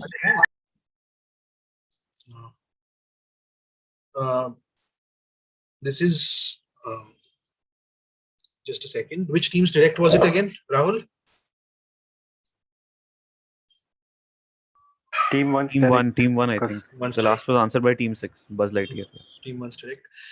Writing and records from the era right after the death of Robespierre suggest that an unusual subculture of society balls known as bal de victimes emerged at the time as often aristocrats began to see the return of their confiscated fortunes. Among the various idiosyncrasies of these events, one is that instead of a graceful bow to the host, the guests jerked their heads sharply downwards. The dress codes to these events were quite radical too. It's been said that women wore red chokers around their neck, and they were also responsible for bringing a new trend of shorter hairstyles, one of them aptly termed as coiffure à la victime. Young women opted for a drastic chop, baring their necks, which was also interpreted as a protest haircut. The main motive behind this bizarre dress code and greetings in these events was to mimic a certain process which was abandoned officially in 1981 as the consequence of the abolition of a practice under which this process came. Which process? Team 3 has pounced. You want the practice which was abolished? Yeah, Just so the one practice word and or- also the practice. Let's just say that those who came to this kind Can of you a please, ball. can we block all hints for this? It's I'm not direct. giving hints actually. I'm just clarifying. Okay, cool. Yeah, no I'm problem. not giving any hints. I'm just saying that anyone who came to these balls had to be related to a certain victim, and that victim was a victim of a certain process. So team 3 has pounced actually. Team 6 has pounced, and team 2 has pounced. Come on, close the pounds, yaar. So closing the pounds. Team 4 has pounced as well, right before the pounce. So okay. So 3, 2, 4, and 6 have pounced. So team 1, you're direct. Yeah, this is a victim. The process is killing someone by the guillotine or going to the guillotine. Yes. It is the guillotine. So team 1 gets plus 10. Team 3, 2, 4, and 6 get plus 10. Except for team 5, all other teams get a plus 10. So team 2 is direct. Native to South America, these amphibians are relatively common in the pet trade. As strictly terrestrial amphibians, they are very poor swimmers. Instead, they spend most of their time in a humid environment among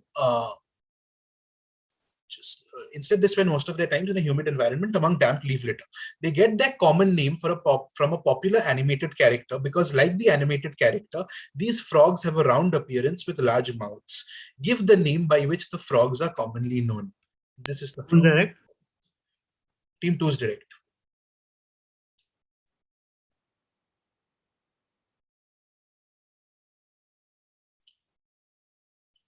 I'll be closing the pounds in 10. Yeah, just one clarification. Why animated? Do you mean like from an animated movie or the character is animated? They're different things, right? No, I mean, it's an animated character in the sense that we see it within an animated environment. It can be Okay, a okay. movie. Yeah. Okay, I understand what you mean, I guess. Yeah. Team 5 has pounced. Pounce closing in 5, 4, 3, 2, 1.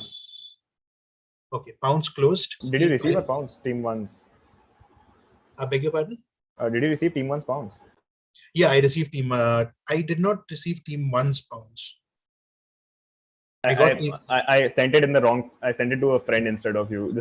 Can I send it to you again? Pounce is closed. I'm sorry, I can't do that. I sent pounds before the pounce window. If that helps. I know. Just pin the chat maybe to the top if you Yeah, haven't. I have done that. Can you just head to the image once more? This is the image. So team 5 has pounced, and it is team 2's direct. So team 2, can I have your answer? This is Totoro. Good guess, but no. Team 3. Okay, since large round face and big mouth, we'll guessing Pac-Man. Yes, correct. It's Pac-Man frogs. So team 5 and team 3 get plus 10. Pac-Man frogs. Team 4's direct now. In 1882, James A. Williams of Fredonia, Texas, took inspiration from 19th century burglar alarms that involved jury rigging a pistol and lever contraption so as to kill any person or anything opening the door or window to which it is attached, and designed this particular object. The invention, though, never quite took off, perhaps because people had reservations about keeping a spring-loaded revolver under their kitchen counter. It was just 12 years later that William C. Hooker patented the now most recognizable version of the object that Williams' invention predated. What is this object in question? I have an image. This is the image of the object. Team 4's direct.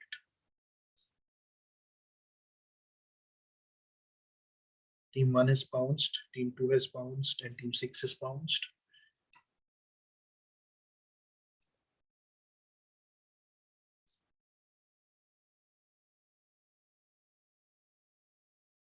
So all teams have pounced. I'll close the pounce. Can I have your answer? Team 4.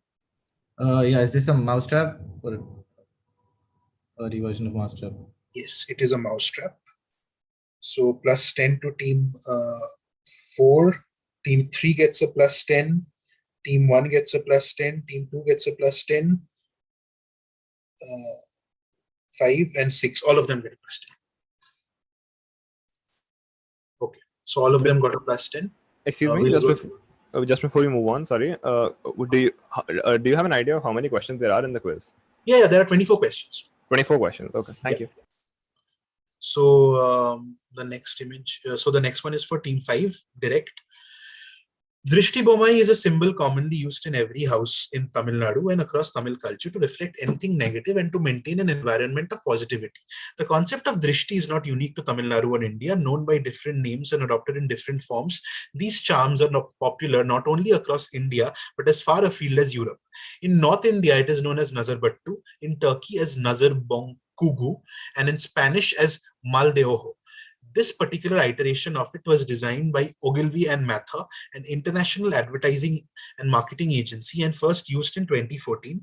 In it, the color yellow, being the lightest hue of the spectrum, represents upliftment and illumination, offering hope, happiness, cheerfulness, and fun, while blue is synonymous with trust, honesty, and loyalty. What is being talked about here? Team 2 has pounced, 6 has pounced.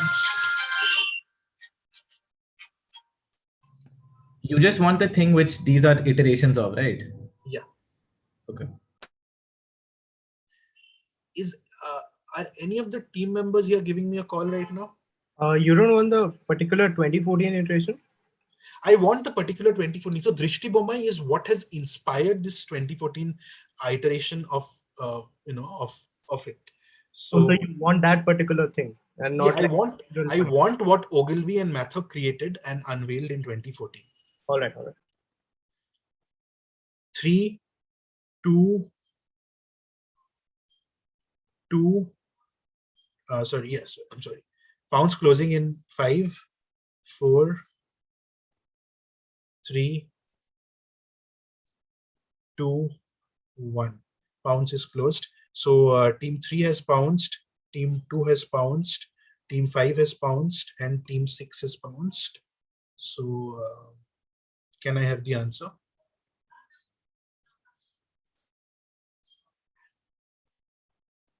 Which team? Or team 4, right? Yeah.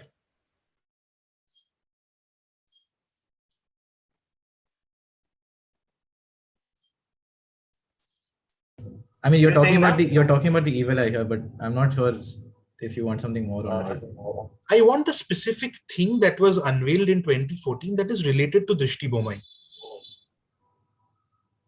Okay, then we're not sure. It's related to the evil eye, but I'm not sure what the specific is. Okay, so are you passing then, Team 4? Yeah, pass. Then. Okay, so 5 and 6 have bounced. 1 and 1 hasn't bounced. So it goes to Team 1.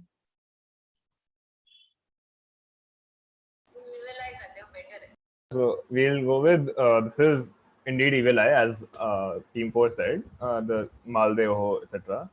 But for the particular that was designed by Ogilvy and Mather, we would say the logo of Mudra, the scheme by the government, which is an eye of sorts. Actually, no. Oh. It is the logo of Chennai and FC. Okay. So Team 3, Team 2, Team 5, and Team 6 get plus 10. All right. 2, 3, 5, and 6, right? Yeah, 2, 3, 5, and 6. So this was Team 4's direct. So the next one is for Team 5. Team 5's direct. Mia Sahib, an Indian Sufi of the 13th century, was a senior dash and a loyal patron of Lodhi dynasty at a time when this was actually a designation in the court. In that era, which precedes the Mughal dynasty, people of Mia Sahib's kind were treated with much respect in India. One of the gifted Sufi saints, Kutubuddin Bakhtiyar Kaki, treated Mia Sahib as his own sister and gave her a piece of land, a surprisingly unique yet forgotten piece of land in Mehroli village in Delhi. It is situated a little far from the Qutub Minar, a sacred place hidden amidst a bustling local market. This is a graveyard now which houses the body of Mia Sahib and 48 others like her of the Lodhi dynasty under beautiful white marble tombstones. This unique graveyard has been managed by a Hindu family for the last 30 years, and they call it dash dash dash, a name where the first word is a plural of Mia Sahib's designation and a place open for all regardless of religion, caste, creed, and gender. Fill in the blanks. So what was Mia Sahib's designation, and so therefore what is the name of the graveyard?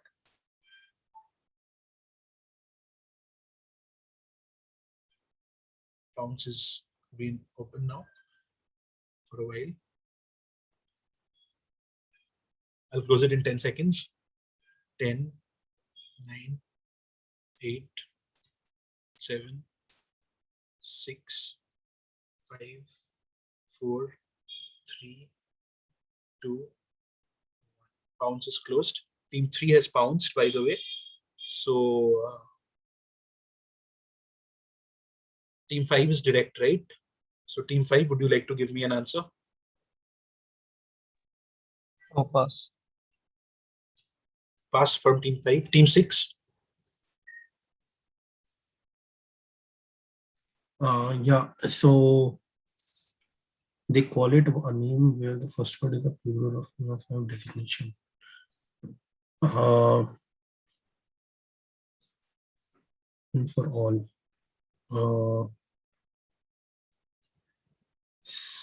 So is this like something in Hindi or like, is it gettable? Is it gettable? Like if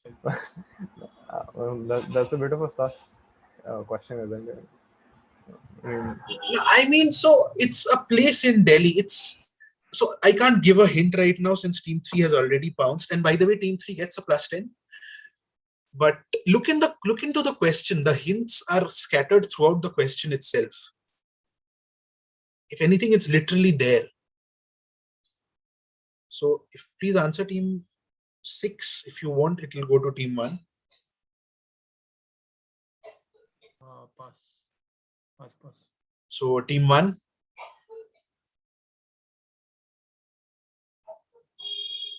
You're not audible, Team 1. Please unmute yourself. So we'll go with so Mia Sahib, we're guessing was a transgender person, and as a result, this would be Hijro ki. I have no clue what the Dargah. Dargah, Hijro ki Dargah. Okay, I will. No, I mean, I have a more precise answer to this. The exact answer. Yeah, so I'll go to Team 2. I'll go to team 2. Yeah, I'll say this is Hijro ka Kanka. Correct. It is Hijro ka Khanka. If you have read Arundhati Roy's Ministry of Utmost Happiness, it opens over here, actually. So team 3 gets +10, team 2 gets +10, and team 1 gets +5 for this. They got some part of it correct, so I will give them +5 for this. So team 2 got it correct. So team 3's question now, direct. There's an image on the next slide, so just wait. Designed by Gerald Holtham, as the logo for the British campaign for nuclear disarmament, the symbol is a superimposition of the flag semaphore for the characters N and D taken to stand for nuclear disarmament. Talking about its creation, Holden said, "I was in despair, deep despair. I drew myself the representative of an individual in despair with hands, palms outstretched outwards and downwards in the manner of Goya's peasant before the firing squad. I formalized the drawing into the name. What is the symbol in question? This is the painting by the Goya's peasant before the firing squad." Team 1 has pounced, team 2 has pounced.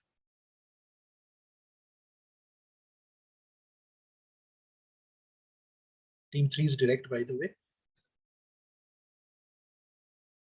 5 has pounced. I'll be closing the bounce in now. 5, 4, 3, 2,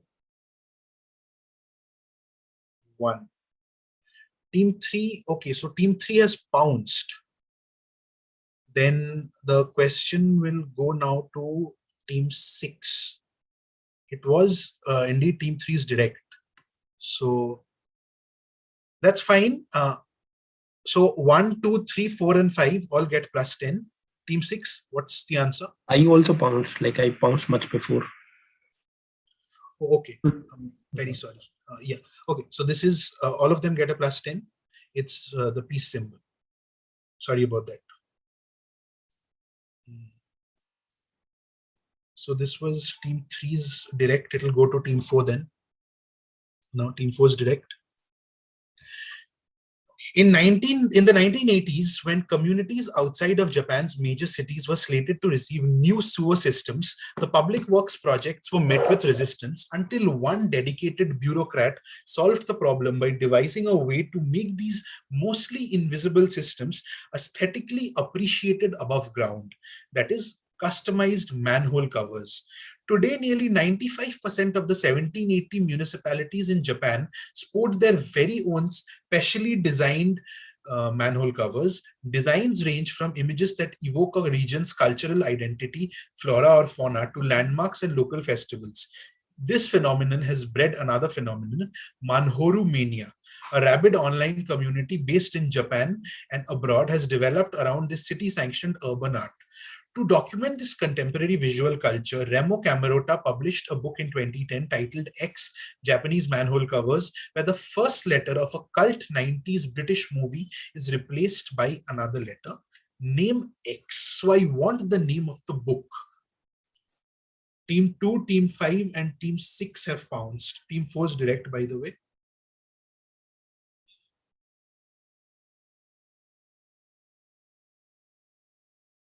Closing the pounce in 10, 9, 8, 7. Team 3 has pounced. 6, 5, 4, 3, 2, 1. Yeah. So team 4. Can we pounce? Team 1, can we pounce? Just. I closed it. I just closed it. Please. I just closed it, mate. I was counting down in front of you. Pain. Yeah, so can team 4 give me an answer? We'll go with drain spotting instead of train spotting. So the T gets replaced by T.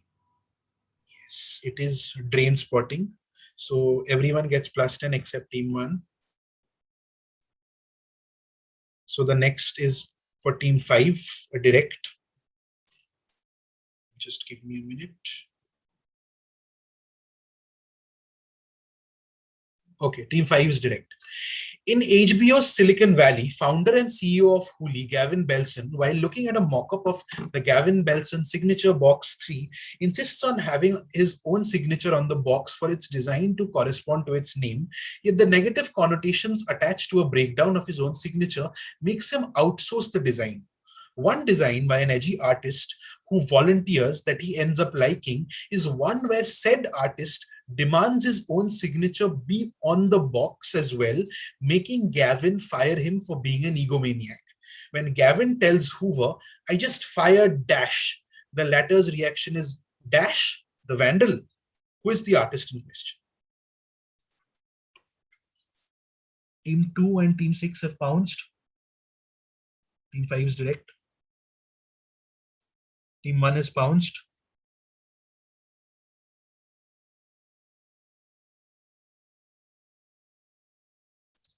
One, two, six.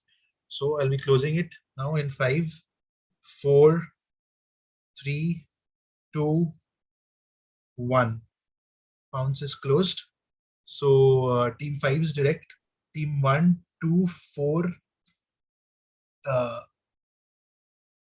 and 6 have pounced. So all of them get a +10, by the way. Team 5, can I have your answer? Yeah, the artist in question is Banksy. Yes. The artist in question is indeed Banksy.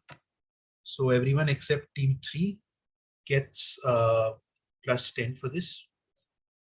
So the next question is for team 6. Can we have the scores before we go ahead? Yeah, please. Rahul, can you tell them the scores?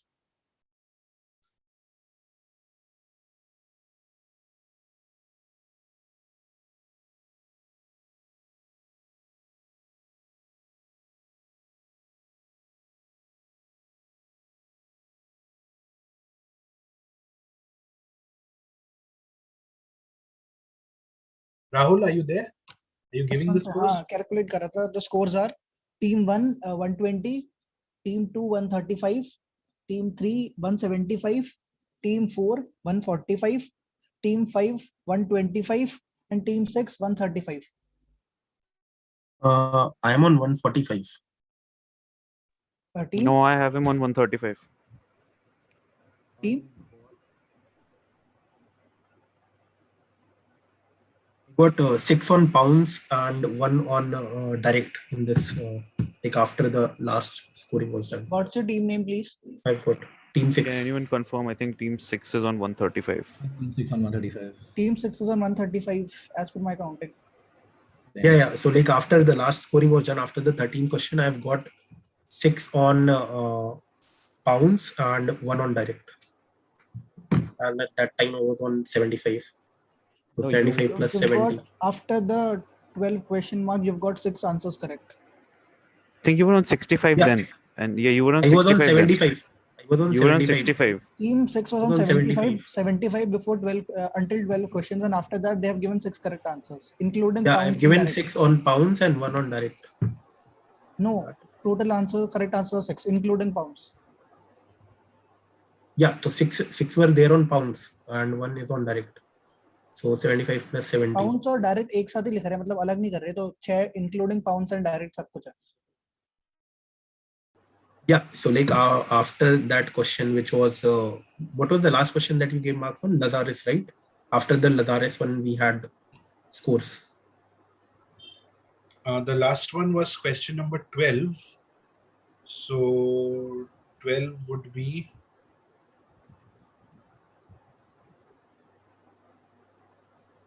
this one, the Buzz Lightyear one. After this, we had scores, right? Yeah. Yeah, Buzz Lightyear was answered by me on direct. Yeah, Yeah, you have 12 until 12 questions. You have 75 marks. उसके बाद की दिक्कत है ना?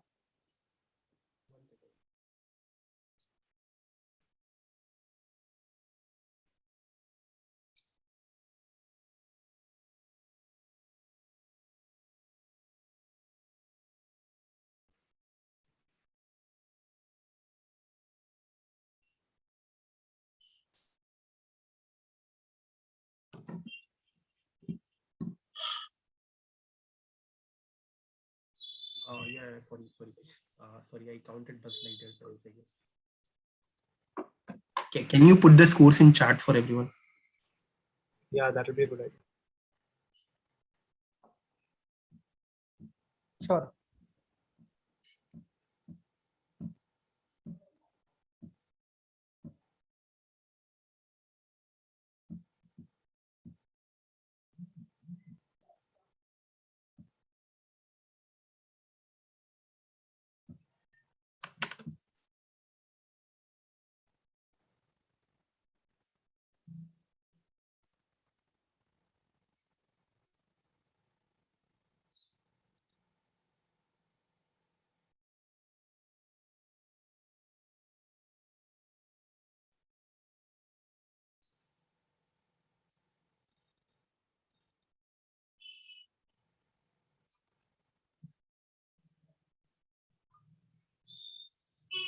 So, can we start with the questions then? We can get the tallying done after this as well. We'll just start the next few questions. Rahul, just do the tallying for the next 4 questions in a separate sheet of paper, and then add that up with this. Okay. So can we start team 6 if there's no issue? Yeah, like he was putting the scores in chat once, so I was waiting for that. Yeah, I mean, we have actually another quiz lined up. We're a bit late, so I would just say that he's tallying that. We have another person who's doing the scores, so we'll just start it on another sheet of paper, and we'll get this sorted out. Direct for? This was a direct for which team's direct was this one? Team 5. Team 5. So team 5 answered correctly. So this goes to team 6. 21. Jan Dasik was a Czech composer who was also a renowned player of a relatively new large instrument then in the late 18th century. He served as a musician and favorite of monarchs across the continent, but always found himself embroiled in controversies. Believing himself to be a very handsome man and liked to show off the same too, he wanted to ensure that the audience had an unhindered glimpse of his body profile and thus slightly changed a convention. This modified convention has been followed ever since among his kind. What convention? I will give a few extra seconds on this pounce because I want a specific answer for this. Team 3 has pounced. Team 6 is direct, by the way. Excuse me. Yeah. When you're asking what convention, are you asking the modified convention or the previous one? Original I want one? the modified convention, the changed convention. Yeah. Team 1 and team 1, 2, 3 all have pounced. I'll close the pounce then in 10, 9, 8, 7, 6, 5, 4, 3, 2, 1. Pounce closed. 4 and 5 have not pounced. Team 6 is direct. Just before I go with it. 1, 2, 3 all get plus 10. And team 6, can I have your answer? Yeah, so he modified the convention for playing the piano. So like large instrument. So the convention for playing piano was probably something else, and he changed it to, like playing the piano with, like in a posture, maybe like with 2 feet on the ground. I don't know. I actually need a bit more specific an answer for this. So 1, 2, 3 have pounced. I will give this to team 4. Using a mod, can I improve on that? No, Maybe. I've passed it already. So can I just go for team 4? Yeah. Is it like sitting on a particular kind of stool so that you have a straight back and posture so that the audience can see them clearly? Team 4, no, actually not that. Team 5.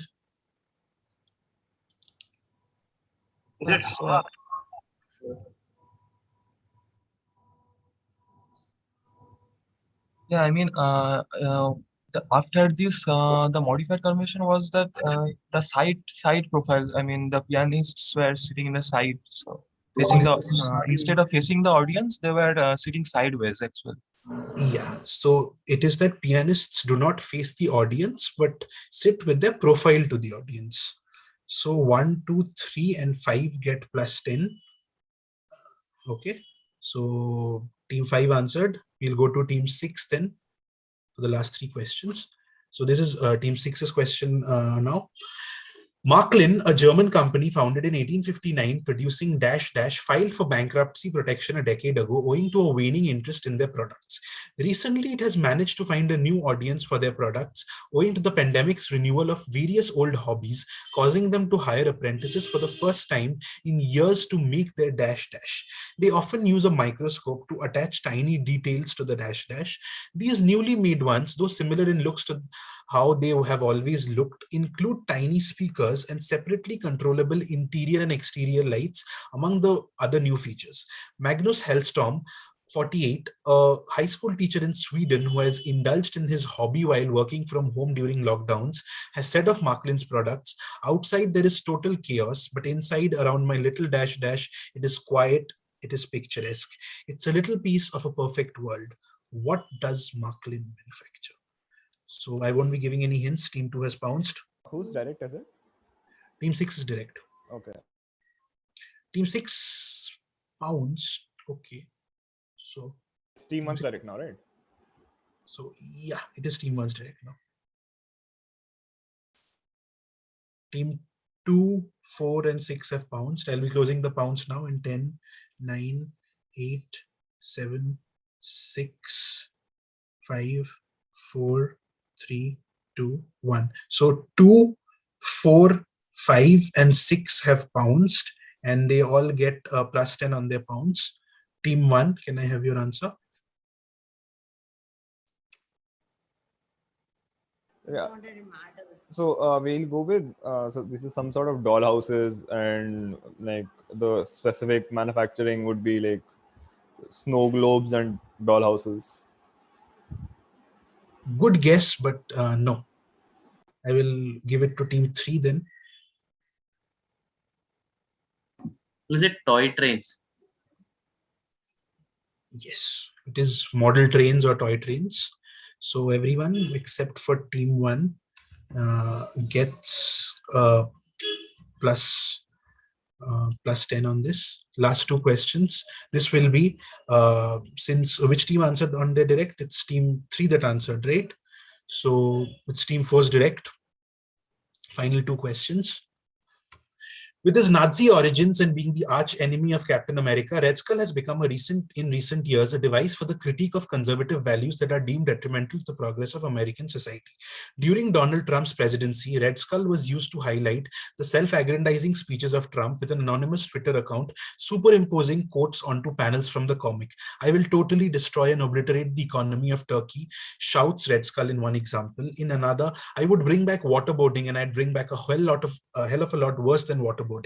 Recently, in an issue from an ongoing series by Ta-Nehisi Coates, Red Skull is seen espousing his views on the feminist trap, chaos and order, and proceeds to say, "What has happened to the men of the world is truly one of the greatest tragedies of our time. I offer you the sword of manhood."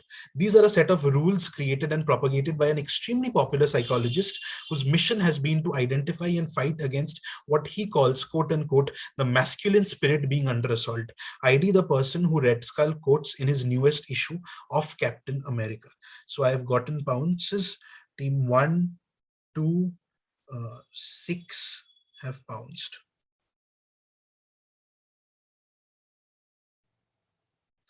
Team 5 has pounced as well. Okay, pounce closing now in 10, 9, 8, 7, 6, 5, 4, 3, 2, 1. Pounce is closed. 1, 2, 5, and 6. All of them get a plus 10. So team 4, you're direct. Can I have your answer? Yeah, we're going with Jordan Peterson. I think he's a Canadian psychologist. Yeah, that is Jordan Peterson. So that brings us to the final question of this afternoon. Plus 10, एक second, plus 10 किसको उसमें? Plus 10 to team 1, team 2, team 5, team 6, and it was team 4's direct, so team 4 as well. So except for team 3, everyone else.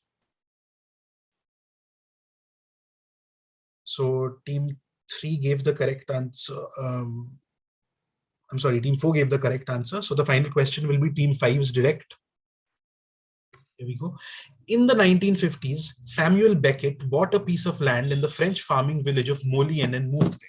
At the time, because there was no school bus, the children had to walk to school, and should a charitable neighbor pass by in their car, they would be given a ride to or from school. It so happened that among the children that Beckett helped out in a similar fashion, there was a certain Andrei Rusimov who happened to share Beckett's love of cricket, over which they bonded.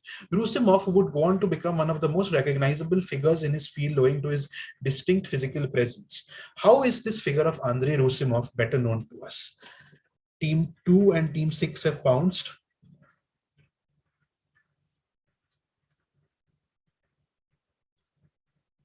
So basically, you want the better name of Andrei Rusumov, right? Yep. Yep. Team 1 has bounced.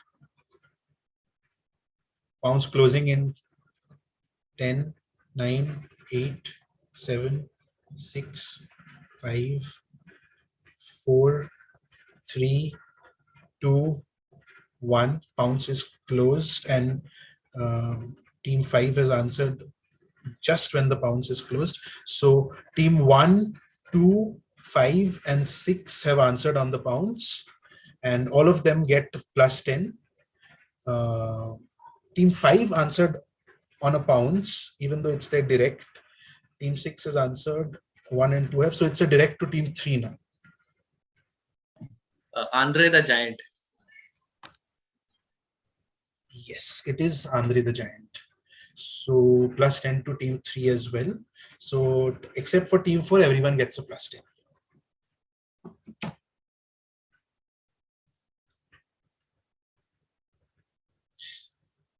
That's the end of the Gen quiz. Can we have the scores, please?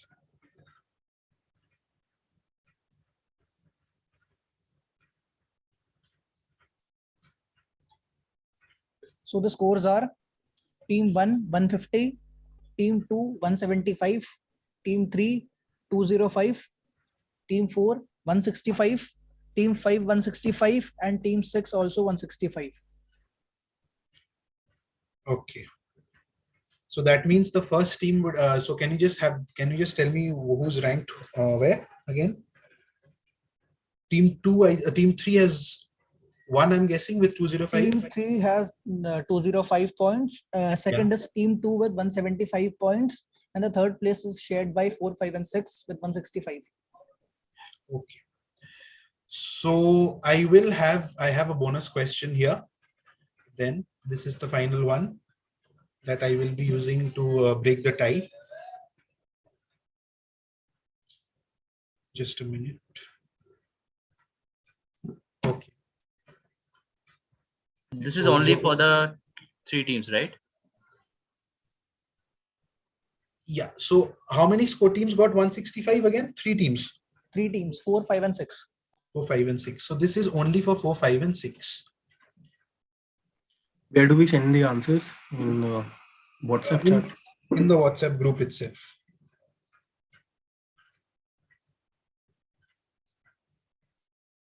So we need to break a tie for the third then. And just give me a minute. Just give me a minute.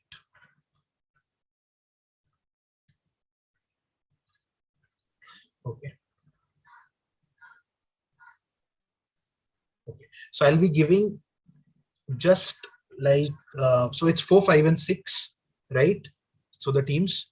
So I'll be giving a very short period of time for the pounds. Just as soon as I finish the question, I'll give 5 seconds after that. So please be adept at reading it. Right? 4, 5, and 6. Here we go. Final question. The first recorded usage of this word was in 1876 in the plural. The 15th Amendment to the US Constitution granted African American men the right to vote. The term was therefore used by the members of the former Confederate States and supporters of the Democratic Party who colluded to disenfranchise African American voters after the American Civil War. These regulators used threats and acts of violence in order to prevent African American voters from casting their votes. Soon it became a generic term meaning coercion, intimidation, etc. For a short while, a replacement of the Z in the word with S was in vogue, but the original spelling prevailed. Its present meaning came about when the sense of forceful manipulation that the word originally expressed became the reason for the St. Joseph Sunday Herald to use it to name a machine that was being manufactured in a factory in the city on 30th June 1889. The steel car works, as the as the Sunday Herald read, the steel car works, the largest and most complete manufactory of its kind in the world, started their machinery yesterday afternoon and are now prepared to turn out steel cars. Besides being able to build complete locomotives and do all kinds of bridge work, another piece is what is known as the Dash, the only machine of its kind ever built. Which word?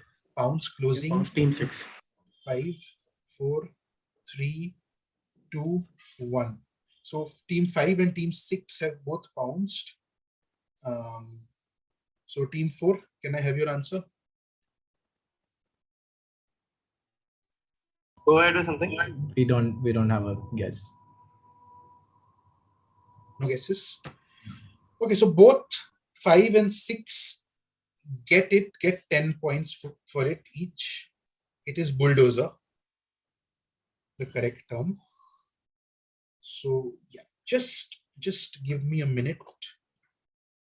Go with prelim scores. Yeah, just give me a minute on that. I'll be back within a minute. Instead of this, can you keep it on like a Zoom chat so that you will have an idea who gave it first? Yeah, I will. I'm not leaving the meeting. I'm just muting myself for a second. I think what he's saying is instead of having it on the Pounce on WhatsApp, you just put it on the Zoom chat. Whoever answers it first wins. Yeah. No, I'm just, yeah, sure. Okay. Just a minute. We did, just a second.